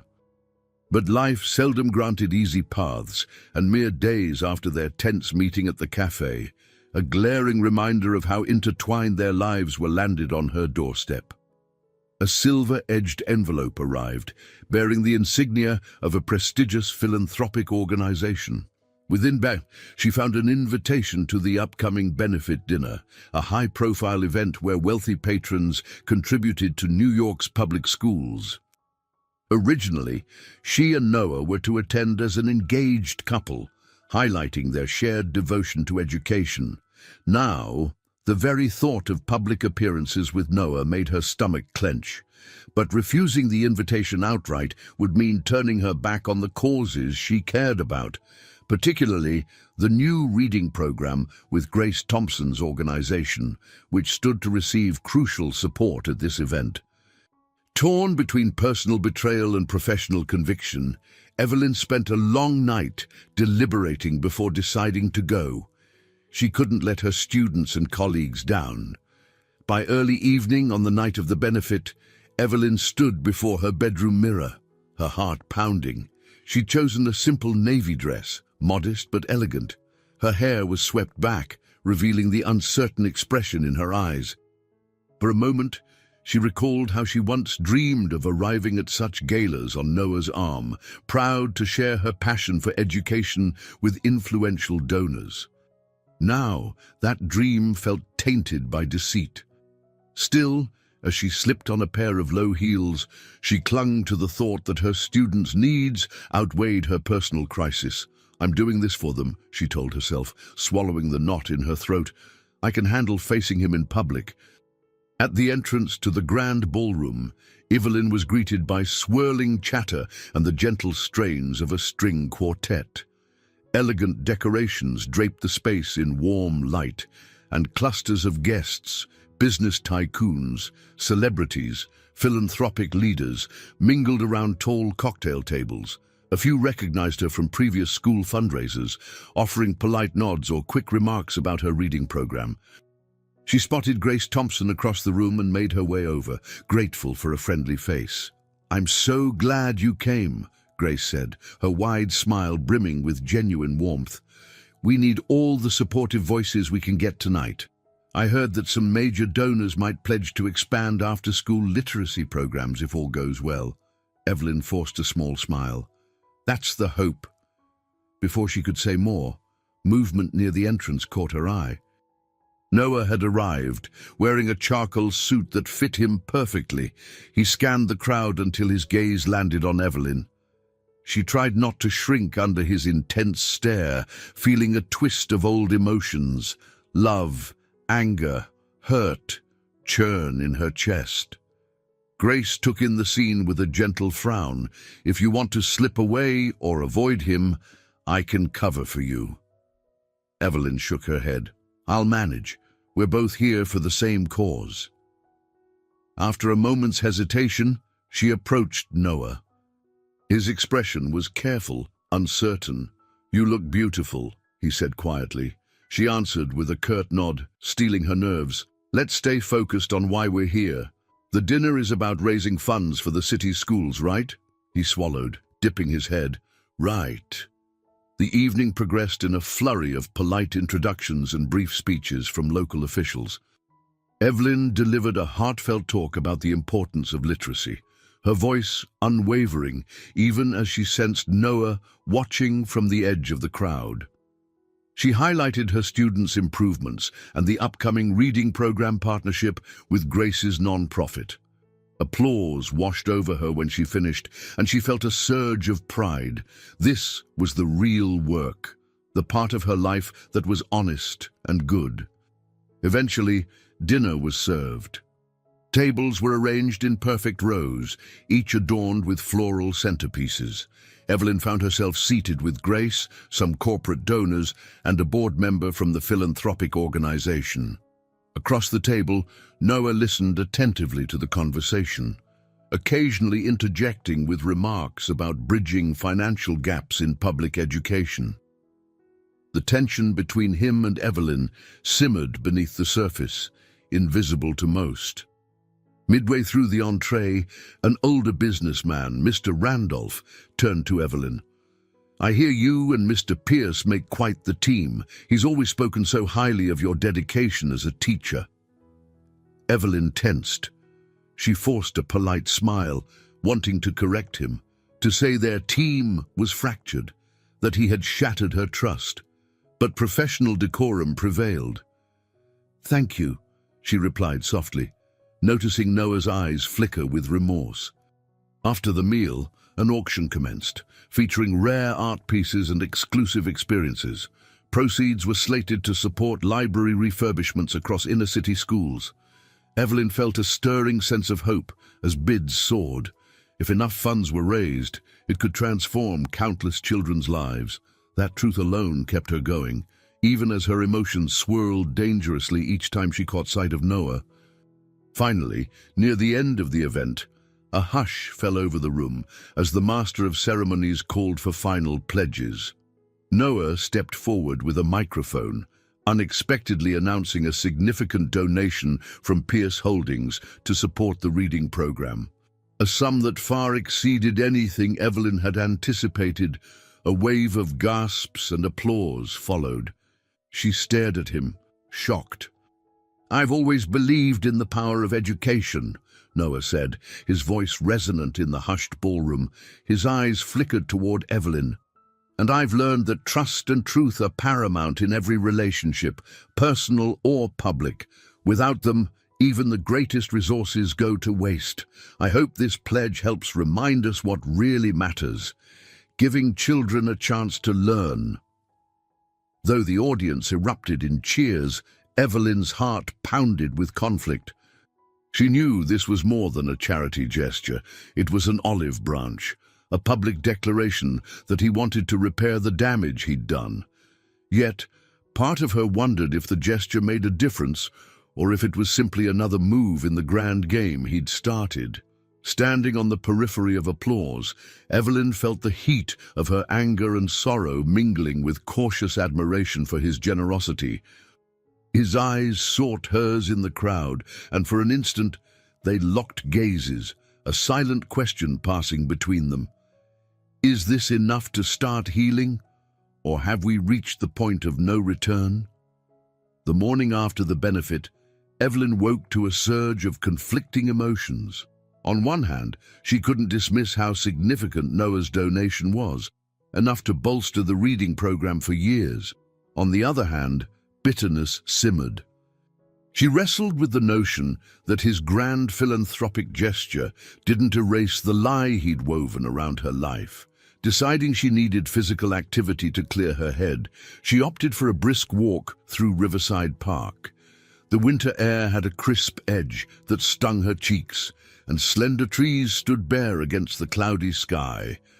While she walked, she replayed the moment Noah had stepped up to the microphone to announce his pledge. The sincerity in his voice had been undeniable, but was he performing again, she wondered. Eventually, she sat on a bench overlooking the Hudson River, letting the cool breeze tussle her hair. She thought back to the day she sold her car, how determined she'd been to stand by Noah. Had that been real devotion on my part or naive trust? The past weeks felt like a lifetime, each day layered with new hurt and fragile hopes. When she finally stood to leave, she checked her phone, a missed call from Noah, plus a text asking if she had time to talk. Instead of replying, she tucked the phone away and made her way to the nearest subway station. She owed it to herself to speak with someone who had no personal stake in the drama. Grace, she thought. She respected Grace's moral clarity and knew she'd offer honest feedback. Later that afternoon, she found Grace at the community center, unloading donated books from a delivery van. Evelyn quickly jumped in to help. Once the boxes were carried inside, Grace brushed off her hands and offered a warm smile. "You're a sight for sore eyes. How are you holding up after last night's event?" Evelyn let out a slow breath. Grateful for the donations, but overwhelmed. Noah's big pledge. I don't even know how to feel about it. Grace tilted her head sympathetically. You mean, with everything going on between you two? Evelyn nodded, deciding to fill her in on the broad strokes. How Noah had lied about being broke, how he'd done so to test her loyalty, and how much it hurt to realize he never truly trusted her. Grace listened intently, her expression solemn. When Evelyn finished, Grace placed a comforting hand on her shoulder. I'm so sorry you're going through this. People do desperate things when they're afraid of getting hurt. It doesn't excuse it, but it explains the mindset. Evelyn's eyes welled slightly. I keep swinging between wanting to forgive him and wanting to walk away. The idea of rebuilding trust after such a lie, it seems impossible. Grace nodded thoughtfully. Trust is like a vase. Once broken, even if you glue it back, it's never quite the same. But that doesn't mean it can't still be valuable, just different, she shrugged. The real question is, do you still love him enough to work through this? And does he love you enough to truly change? Only you can answer that. Tears gathered in Evelyn's eyes. I want to see him change, but how do I know if it's real? He's still the same person who orchestrated that entire fake downfall. Grace sighed, handing Evelyn a tissue. You'll have to watch his actions going forward. Consistency over time. Words are easy, but transformation shows up in the day-to-day choices. They parted with hugs, and Evelyn walked home feeling a bit lighter. She reminded herself that the donation from Noah, while grand, was only one gesture. If he truly wanted her trust, he would need to show humility and honesty in every interaction, not just in public. That night, instead of avoiding him entirely, Evelyn decided to call. She listened to the phone ring, a knot of nerves in her stomach. Finally, his familiar voice answered. "Evelyn?" He sounded almost breathless. "Yeah, it's me. I want you to know I appreciate the donation you made last night. It'll help so many kids. But that doesn't fix what happened between us." His sigh was audible. "I know. I didn't do it just to impress you. I've always been passionate about supporting education. But I realize it might look like I'm just trying to buy back your trust." They spoke cautiously, dancing around raw wounds. Noah expressed regret, again, and offered to meet on neutral ground, perhaps a counselor's office, if that would help them communicate honestly. Evelyn hesitated, remembering Grace's words. Watch for consistent actions, not mere promises. "I can't give you an answer tonight," she told him, "but I'll think about it." When she hung up, she felt as if she'd run a marathon. The day's conversations clung to her mind. She found a crumb of hope in the fact that they could still speak civilly, but she also recognized the long road ahead. Was she emotionally prepared for it? She didn't know. The only certainty was that her life had irrevocably changed, and her heart would need time and tangible proof before she could even consider letting Noah back in fully.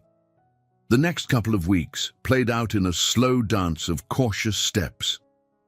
Evelyn and Noah texted occasionally, swapping logistical updates related to the reading program's funding and Noah's ongoing philanthropic efforts.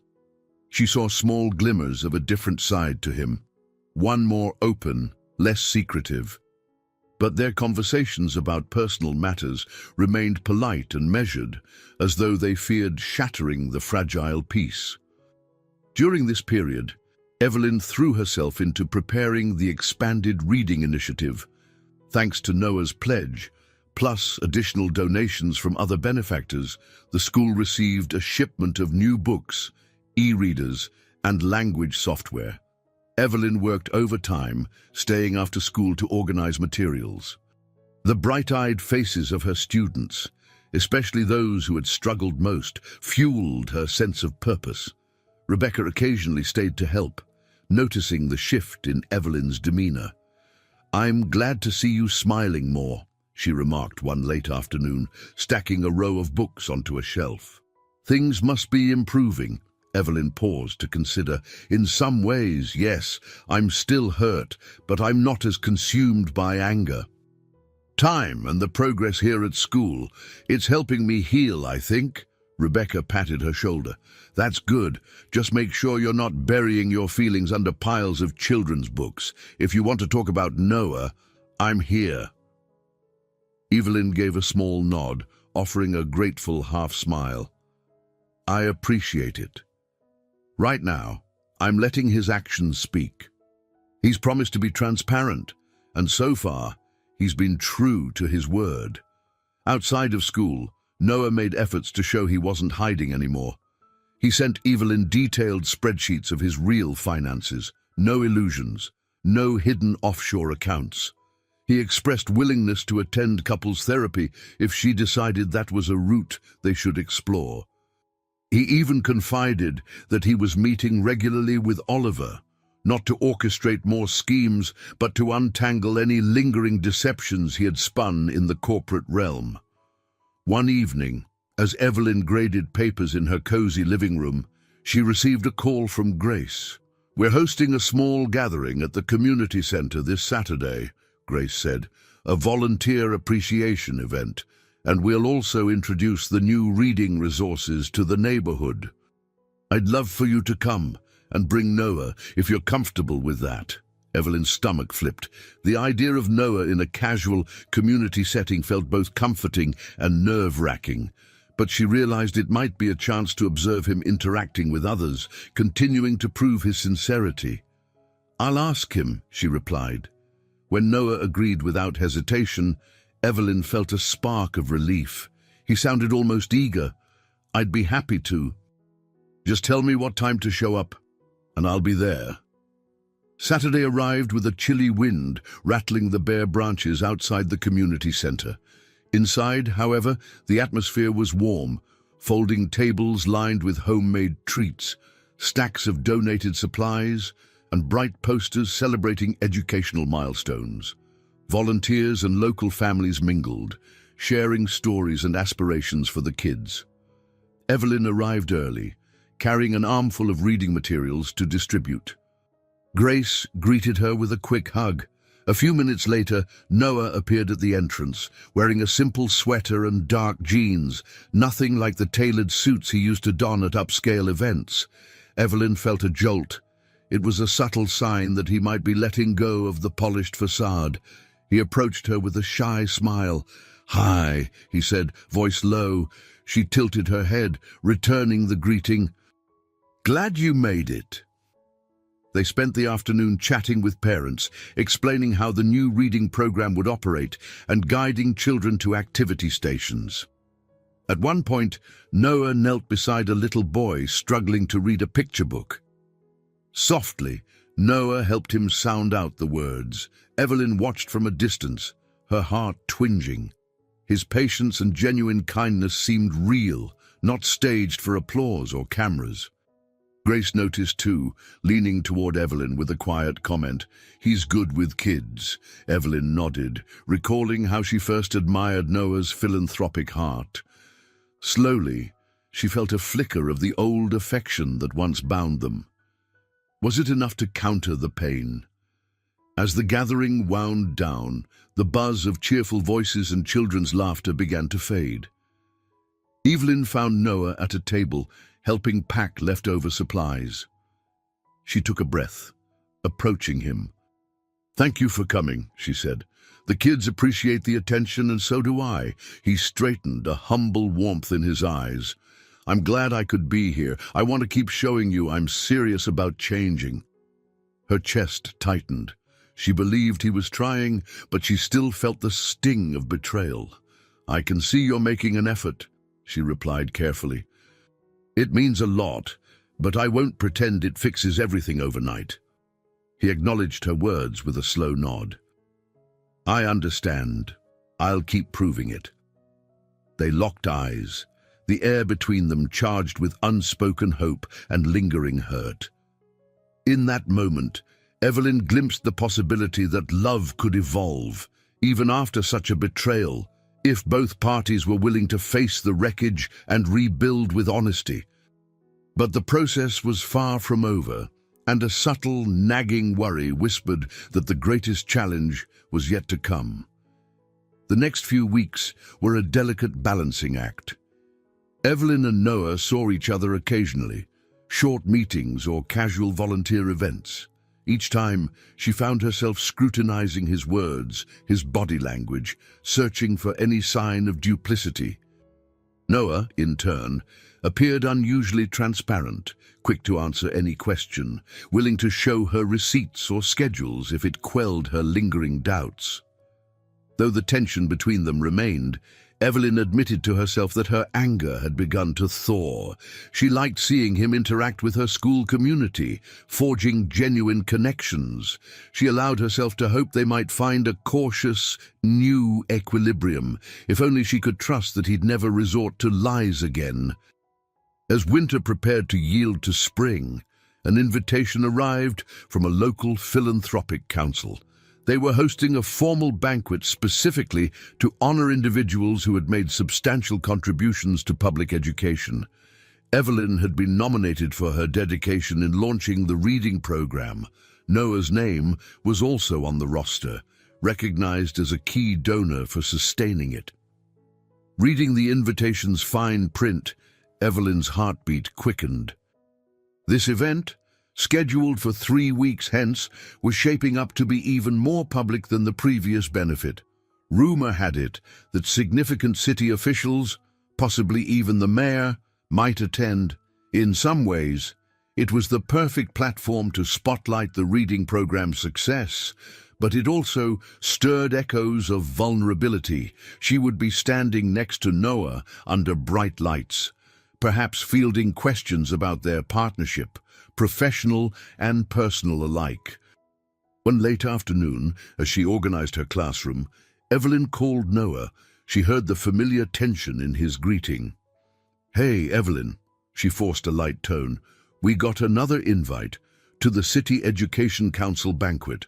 They want to recognize us for the reading program." His pause was almost imperceptible. "I see. Are you comfortable going with me? Together?" She pressed a hand to her forehead. She knew that was the question looming between them. Could they present a united front when their relationship was still on unsteady ground? "I think so," she said slowly, "at least from a professional standpoint. We both played a role, and it's good for the program if we show solidarity." "And personally?" Noah asked, voice tinged with hesitance. She inhaled. "I guess we'll figure that out. But this is too important for the kids and the community to let our issues overshadow it." He exhaled, sounding relieved. "Agreed. Thank you, Evelyn. We'll make it about them." Despite her calm response, Evelyn's mind swirled after the call. She replayed their conversation, wishing it felt more like the easy banter they once shared. But perhaps a professional alliance was the best they could manage for now. Over the following days, she found solace in small victories at school. Several students who had once lagged in reading now showed remarkable progress, beaming as they devoured chapter books. Evelyn documented these successes, hoping to present them at the banquet as evidence of the program's impact. Yet, at the back of her mind, she sensed that bigger emotional challenges lay ahead. She and Noah might appear together at this high-profile event, but unless they confronted their remaining wounds, the glossy surface might crack. A hint of premonition arrived when Oliver McCarthy reached out to Evelyn again, asking for a quick meeting. Reluctantly, she agreed, meeting him at a quiet coffee shop near her school. As they settled at a corner table, Oliver looked unusually somber. "I know you and Noah have been rebuilding," he began. "I respect that. But I have to warn you, there's still some fallout from his initial deception. Certain board members or acquaintances might hint at unsavory rumors if they catch wind that the ruined Millionaire fiasco was staged." Evelyn stiffened. "I hadn't even considered that side of things.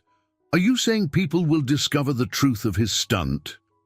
Oliver nodded, sipping his coffee. "Noah has tried to keep it private, but secrets rarely stay hidden in these circles. There's a chance someone might bring it up at the upcoming banquet or in the press." A cold knot settled in her stomach. "Wonderful," she said bitterly. "So we could be blindsided on stage or in front of cameras with a confrontation about his lie." Oliver winced. "I can't guarantee it, but it's possible. I wanted you to be aware." After a heavy silence, Evelyn spoke quietly. "Thank you for telling me. I'll handle it if it comes up. I just wish we could catch a break. The program is doing genuine good. It'd be a shame if scandal overshadowed it." "Agreed," Oliver said softly. "If it helps, I'm doing what I can behind the scenes to keep rumors at bay, but these philanthropic circles thrive on gossip." When Oliver left, Evelyn lingered, stirring her untouched latte, grappling with the weight of potential public embarrassment. What if the event turned into a spectacle exposing Noah's lie? She hated the thought that her proudest accomplishment, helping children learn, might be tainted by scandal. Returning to her apartment, she wrestled with the frustration of it all. Noah's elaborate test, their tenuous truce, the looming possibility of public scrutiny. She needed to decide how to react if confronted. Should she defend Noah, reveal the truth, remain silent? Throughout the evening, she drafted mental scripts. In each, she vacillated between protective loyalty, what if she still wanted to preserve their relationship, and righteous anger, feeling he deserved consequences for his actions. Eventually, fatigue set in. She realized no script could prepare her for every scenario. She had to rely on her own moral compass in the moment, trusting her better judgment. Deep down, Evelyn sensed that this upcoming banquet would be more than an award ceremony. It was shaping up to be a crucible. There, under the spotlight, they might face the ultimate test of whether trust and love could truly be salvaged, or whether they were doomed to crumble under the weight of past deceptions. The evening of the City Education Council banquet arrived with a chilling rain that slicked Manhattan's streets. Evelyn hurried inside the venue, carefully sidestepping puddles and tucking her coat under her arm. She felt the prick of nerves, though she pressed them down, reminding herself she was here for the children, the reading program that had blossomed under her and Noah's combined efforts. The banquet hall was resplendent, glittering chandeliers reflecting off marble floors. Large displays showcased success stories from various educational projects, including a panel devoted to Evelyn's reading initiative. Photographs showed her students laughing, reading, and thriving, a testament to how far they'd come. Before she could take it all in, a hand gently touched her shoulder. Turning, she saw Noah, dressed in a tailored suit but absent the confident swagger he once carried. His posture was more tentative, like he was wary of stepping into her space uninvited. "You look lovely," he said, searching her face for permission to be warm. She inhaled, bracing herself. "Thank you. You clean up pretty well, too." They stood awkwardly for a moment as people bustled around them. Finally, Noah asked, "Shall we find our table?" She nodded, letting him guide her to a reserved spot near the stage. The buzz of conversation grew as more attendees filtered in: teachers, philanthropists, city officials. A few recognized Evelyn and Noah, congratulating them on their contributions. Each time someone complimented the reading program, Evelyn felt a spark of pride overshadow the tension, yet a tight coil of anxiety knotted in her chest, wondering if or when someone might publicly challenge Noah's earlier deception. Speeches began, each speaker highlighting different educational milestones. Applause rose intermittently, polite and encouraging. As the evening progressed, they reached the segment featuring teacher-led initiatives, shining a spotlight on exemplary projects that had made a tangible difference. Evelyn's name was called. Her pulse raced. Standing at the podium under the bright glare of stage lights, she glanced out at the sea of faces, some supportive, some merely curious. She spoke about the success of her reading program, carefully crediting not just her own efforts, but also Grace Thompson's NGO, the volunteers, and yes, Noah Pierce's philanthropic pledge. "I never imagined we'd see such rapid improvement among our students," she concluded, voice steady. "But with the right resources and dedicated people, children can accomplish extraordinary things." Thunderous applause filled the hall, stirring her confidence. As she stepped down, Noah rose from their table, meeting her halfway in the aisle. He offered a tentative smile before moving to take the stage himself. He spoke of the financial boost provided to various schools, acknowledging the importance of consistent funding. Evelyn watched him carefully, half expecting him to falter or appear disingenuous, but his tone was earnest. He praised Evelyn's commitment, referencing her unwavering devotion to her students. Yet, just as he neared the end of his remarks, an older gentleman in the audience stood up abruptly. Evelyn recognized him as a board member from a rival philanthropic group, Mr. Swinton, a known gossip. "Mr. Pierce," Swinton called out in a cool, sharp tone, "you speak of unwavering support, but how can we be certain of your sincerity, given the rumors about your, shall we say, fabricated financial troubles?" A hush descended on the banquet hall. Heads turned, eyes darting between Noah and the man who had called him out. Evelyn's heart pounded. Here it is, the confrontation Oliver warned me about. Noah gripped the edges of the podium. For a split second, his composure wavered. Then he drew a measured breath. "Yes," he began, voice subdued but firm, "I'm aware that rumors have circulated, claiming I pretended to be financially ruined. The truth is that I did indeed manufacture a crisis in my personal life, foolishly so, out of fear and mistrust. It wasn't related to the company's finances, but my own insecurities." A ripple of shock coursed through the crowd. Some gasped softly, others exchanged whispers. Evelyn's stomach churned, witnessing Noah lay out his shame so publicly. He continued, "I won't stand here and pretend it was anything but a grave mistake.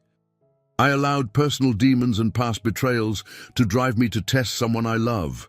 I regret that deeply, but I also stand by my support of education because that has always been genuine. This cause isn't a facade or a whim. It's a responsibility I take seriously." Silence stretched, thick with tension.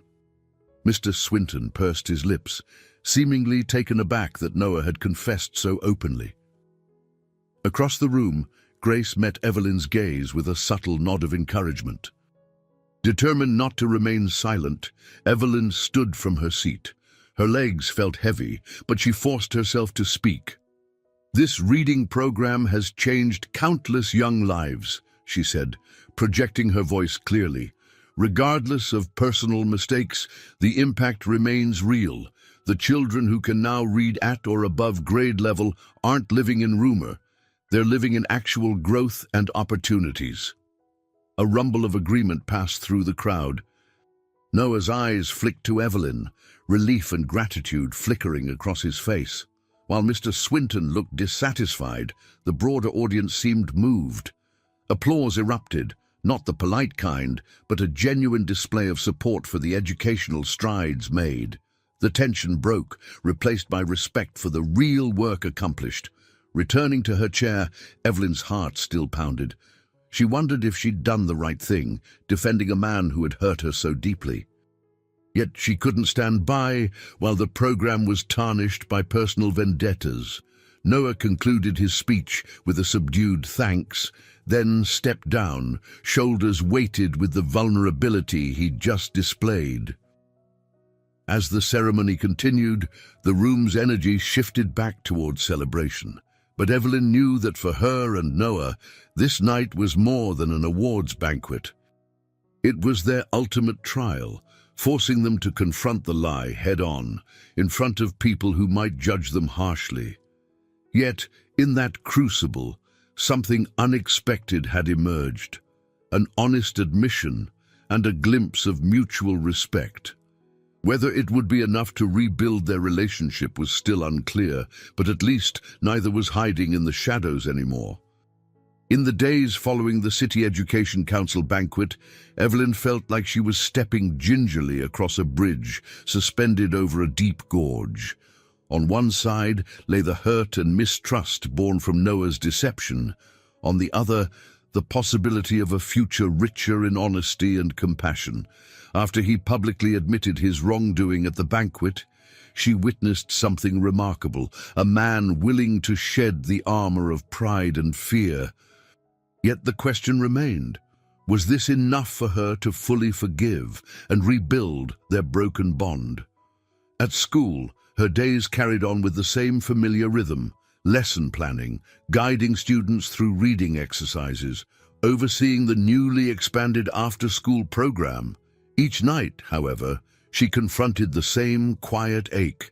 If she was honest, she missed the comfort of talking with Noah without walls between them. The old patterns of affection, the inside jokes, his effortless way of making her feel protected, those memories tugged at her. Still, she hesitated. Rebecca, noticing Evelyn's pensive mood, cornered her in the faculty lounge one afternoon. "You've been quieter than usual," she observed, pouring coffee into a paper cup. "Are you avoiding your own feelings again?" Evelyn exhaled, running a hand over her forehead. "Maybe. I just don't know what I want anymore." He showed remorse, publicly no less. "The reading program is thriving, in part because of him. We talk more openly now than ever before, but every time I let my guard down, I remember how easily he manipulated me." Rebecca nodded. "Trusting someone after they've lied is never easy. Have you considered professional help, therapy, maybe even couples counseling if you're open to it?" Evelyn sipped her coffee, grimacing at its bitterness. "We discussed it briefly. He's willing. I'm just not sure I have the energy. I'm barely coping with everything else, my work, the expanded program, the possibility of more events." Her friend laid a hand on her shoulder. "Only you know if it's worth fighting for. If it is, therapy might help you heal faster. If not, you have the right to walk away. No shame in that." That night, as Evelyn sorted through a pile of essays, she mulled over Rebecca's words. A knock on her apartment door startled her. When she peered through the peephole, she found Noah standing in the hallway, looking somewhat uncertain. Her heart lurched. "We haven't planned this." Opening the door a crack, she braced herself. "Noah, did we schedule a meeting?"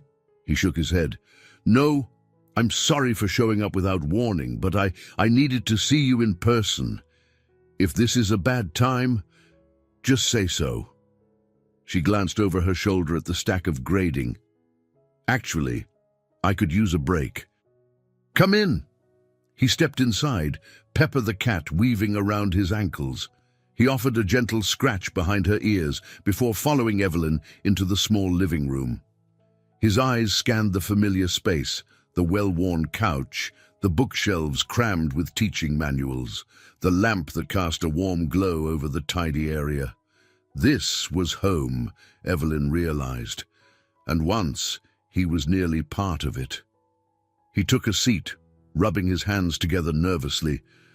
"I wanted to follow up on the idea of therapy or a counselor. I know it might feel like one more burden on your schedule, but if there's any chance we can repair things, I'm ready to do the work." Evelyn noticed the earnestness in his gaze.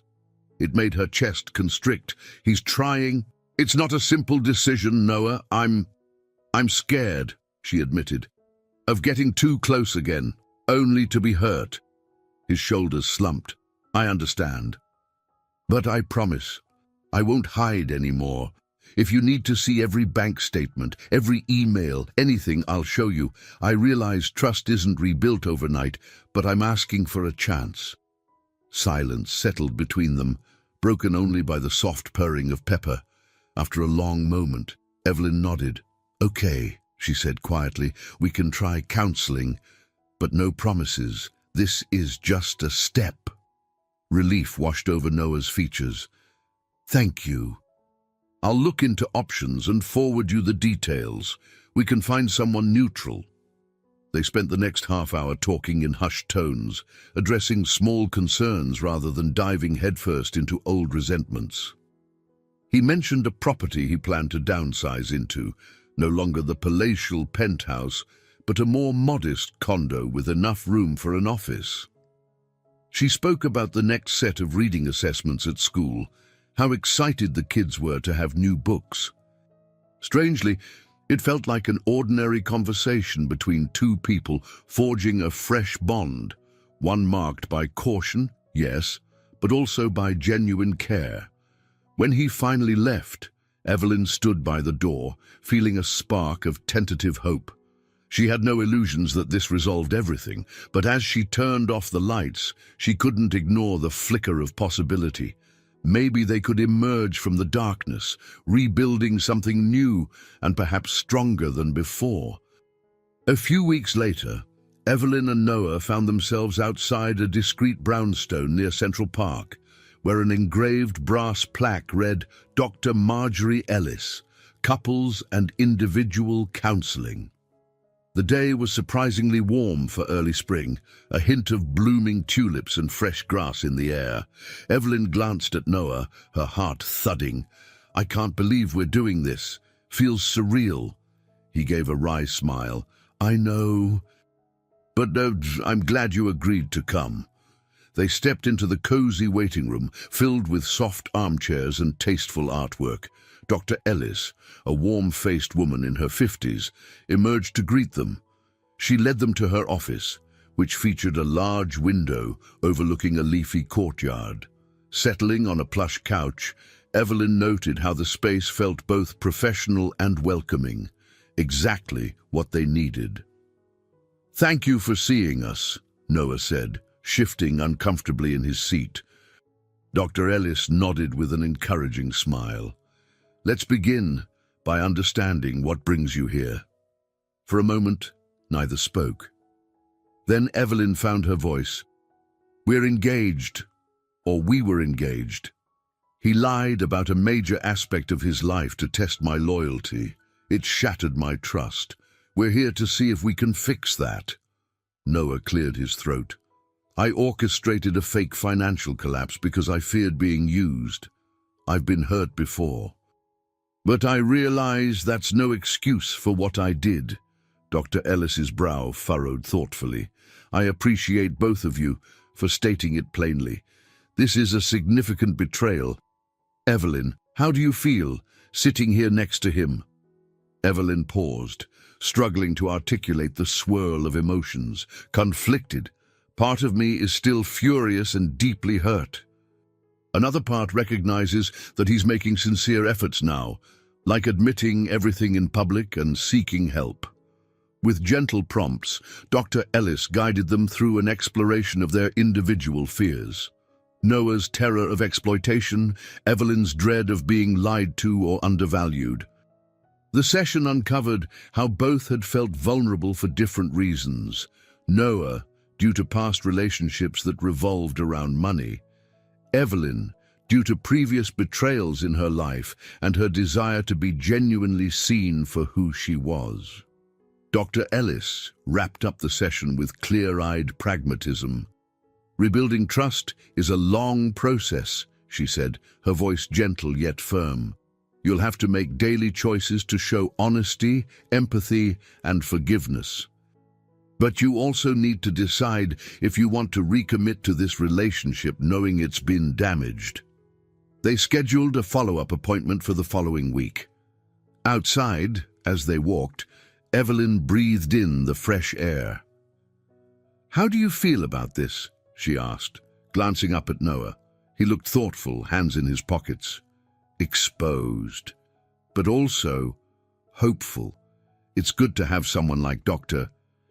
Ellis guide us instead of trying to fix it all alone. Evelyn nodded, a sense of cautious optimism fluttering inside her. They strolled through the edge of Central Park, passing joggers and families pushing strollers.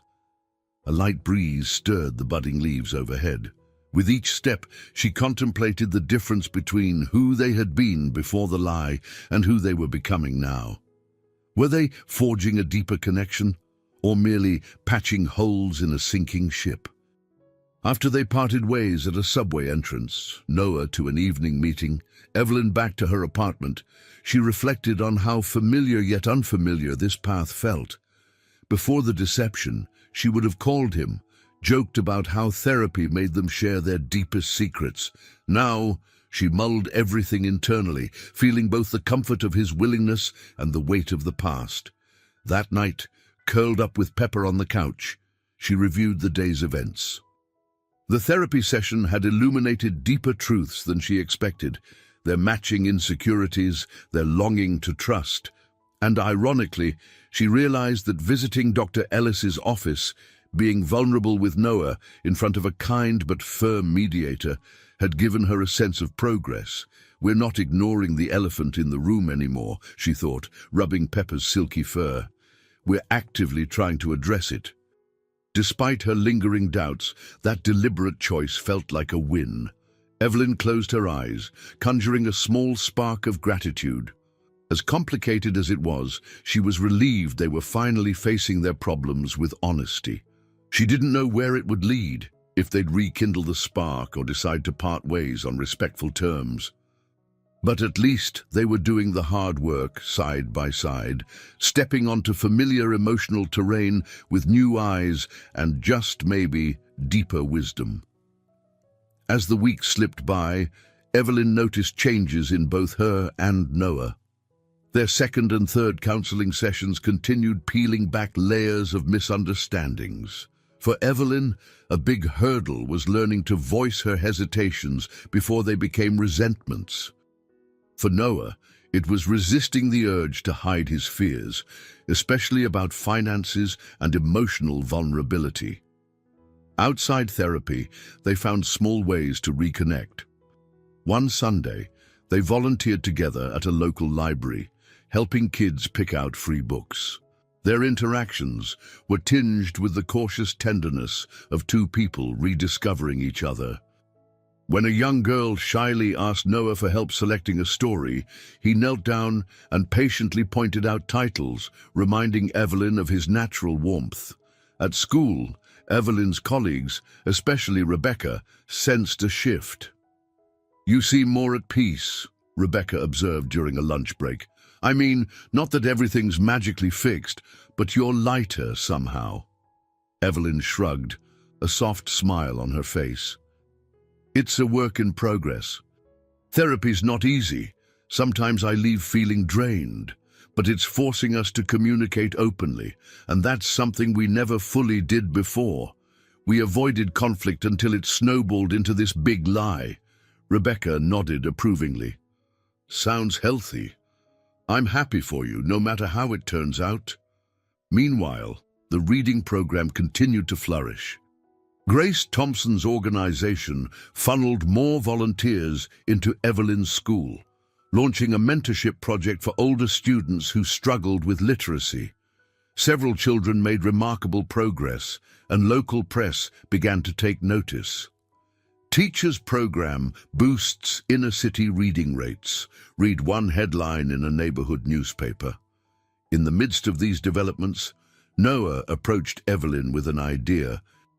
"How would you feel about me hosting a small get-together for the volunteers and the kids who've shown the most improvement? Maybe at my new condo," he asked, sounding slightly uncertain. "I want to celebrate what we've accomplished, and I'd like to open my home as a gesture that I'm not hiding anymore." Evelyn paused, the memory of his old penthouse fiasco hovering at the edges of her mind, but the sincerity in his tone touched her. "That's generous. I think the kids would love seeing a new environment, and it'd be a nice way to recognize the mentors." He grinned, relief evident. "I'll keep it simple. Just snacks, games, maybe a short reading session. I want it to be about them, not me." A few days later, the condo gathering came to life. Gone was the grand, upscale air of his old penthouse. Instead, the condo was warm and functional. Wooden floors, a comfortable living area, a modest but modern kitchen. As volunteers, parents, and a handful of students filed in, Noah welcomed them with genuine warmth. Evelyn arrived a bit early, helping him arrange an assortment of snacks on the countertop. She noticed how calm he seemed, no trace of the anxious tension she once associated with his need to project wealth. "You really like this place, don't you?" she asked quietly, picking up a tray of fruit. He nodded. "It feels more like a home than a showpiece. I'm happier here than I ever was in the penthouse." She smiled softly, a hint of shared understanding passing between them. Throughout the afternoon, they read stories together with the children, who sprawled on the living room rug, giggling at funny passages. Some older students proudly demonstrated their improved reading skills, earning enthusiastic applause. Snacks were devoured, laughter filled the space. Grace even popped by for a quick visit, beaming at the welcoming atmosphere. "This is wonderful," she whispered to Evelyn at one point. "You two make a solid team when you're on the same page." Evelyn's heart warmed. For the first time in ages, she felt the old sense of partnership with Noah, except now it wasn't built on illusions or hidden fears. It was straightforward. Two people joined in a mission to help kids read, forging a more sincere connection along the way. When the gathering wound down, the children and volunteers trickled out, thanking Noah for his hospitality. He insisted on handing each child a small bookmark with their name on it, a thoughtful touch that made them grin from ear to ear. As the door closed after the last guest, Evelyn leaned against the wall, exhaustion mingling with quiet joy. "That was nice," she said, voice edged with wonder. "It's been so long since I've seen you this relaxed." Noah exhaled, a content smile ghosting his lips. "I feel like I can finally breathe again. Hiding made me anxious every moment. Now, even with all the work and therapy ahead, I'm more at peace." Evelyn nodded, feeling a flicker of something she'd lost, deep affection. They hadn't fully settled the question of marriage or set a new wedding date. But for the first time, she imagined that their next steps, whatever they might be, could be taken together, rooted in honesty, shaped by the hardships they had overcome. And that thought, fragile though it was, felt like the beginning of something worth nurturing. Spring gradually unfurled its bright banners across Manhattan, softening the winter's harsh edges. Trees along the streets burst into pale green leaves, and flowers sprouted in window boxes. This changing season seemed to mirror the shifts in Evelyn's heart, hope blossoming where once only distrust and anger had lived. She and Noah continued attending counseling sessions. Some days were easier than others.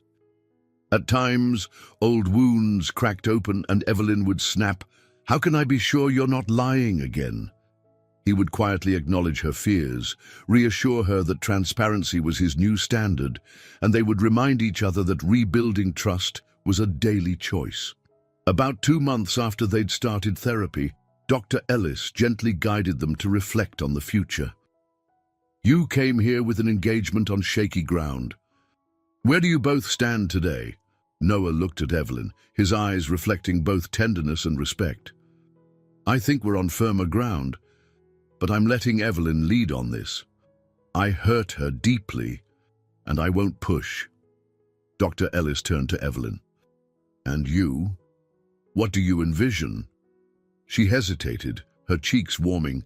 "I see a possibility. I see him becoming the partner I always wanted. Honest, kind, and committed, but I'm still cautious. It's not like flipping a switch." Dr. Ellis nodded, her calm gaze unwavering. "Caution is natural, Evelyn, but I sense genuine progress. Don't underestimate what you've accomplished here." Stepping out into the mild sunshine after that session, Evelyn took Noah's hand, something she hadn't done spontaneously since discovering his lie. He glanced at their entwined fingers, a tentative smile lighting his face.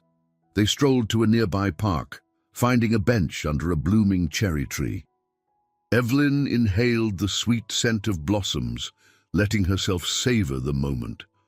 "I think," she began softly, "I'm ready to talk about a future together, really together, not as two people tiptoeing around each other's fears."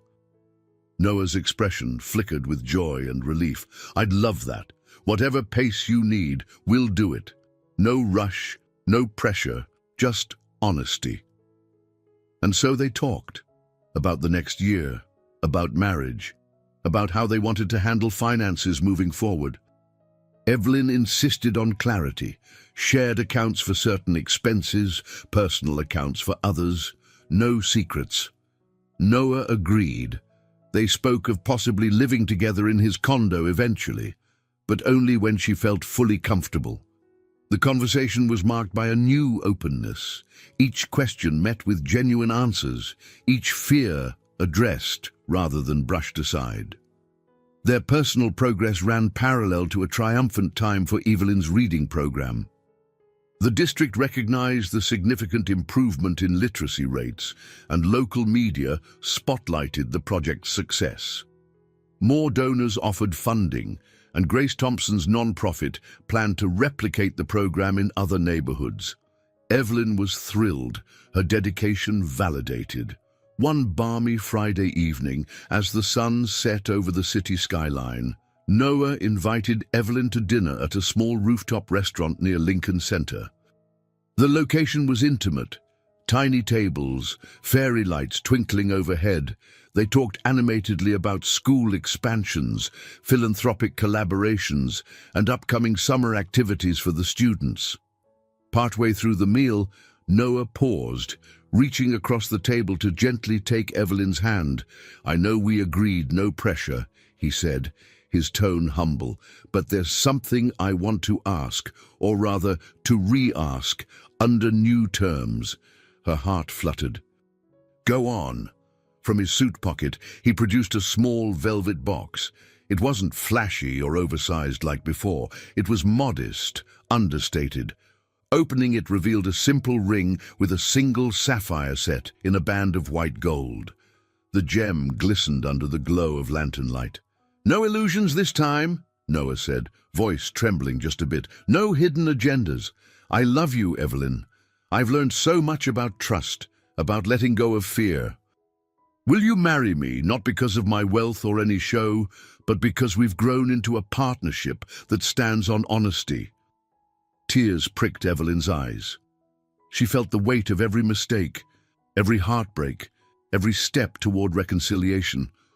Looking at him now, she saw not the guarded millionaire, but a man humble enough to admit his flaws and work through them, someone who valued her beyond what she could provide.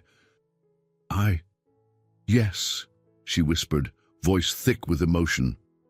"On those terms, I'll marry you." He slid the ring onto her finger, then exhaled, his shoulders sagging with relief. They pressed their foreheads together, sharing a moment of tender silence broken only by the distant hum of traffic far below. In the weeks that followed, they announced their renewed engagement discreetly. No fancy parties, no ostentatious displays. Close friends, like Rebecca and Grace, offered heartfelt congratulations, fully aware of the tumult that had led here. Evelyn's parents, initially hesitant, came around after seeing how Noah had changed. On a bright morning late in spring, they exchanged vows in a small ceremony at a community garden in Manhattan. Only a handful of guests stood among the blooming flowers: Rebecca, Grace, a few family members, Oliver, and some friends from the school. The ceremony was simple, heartfelt, and marked by tears of relief and joy.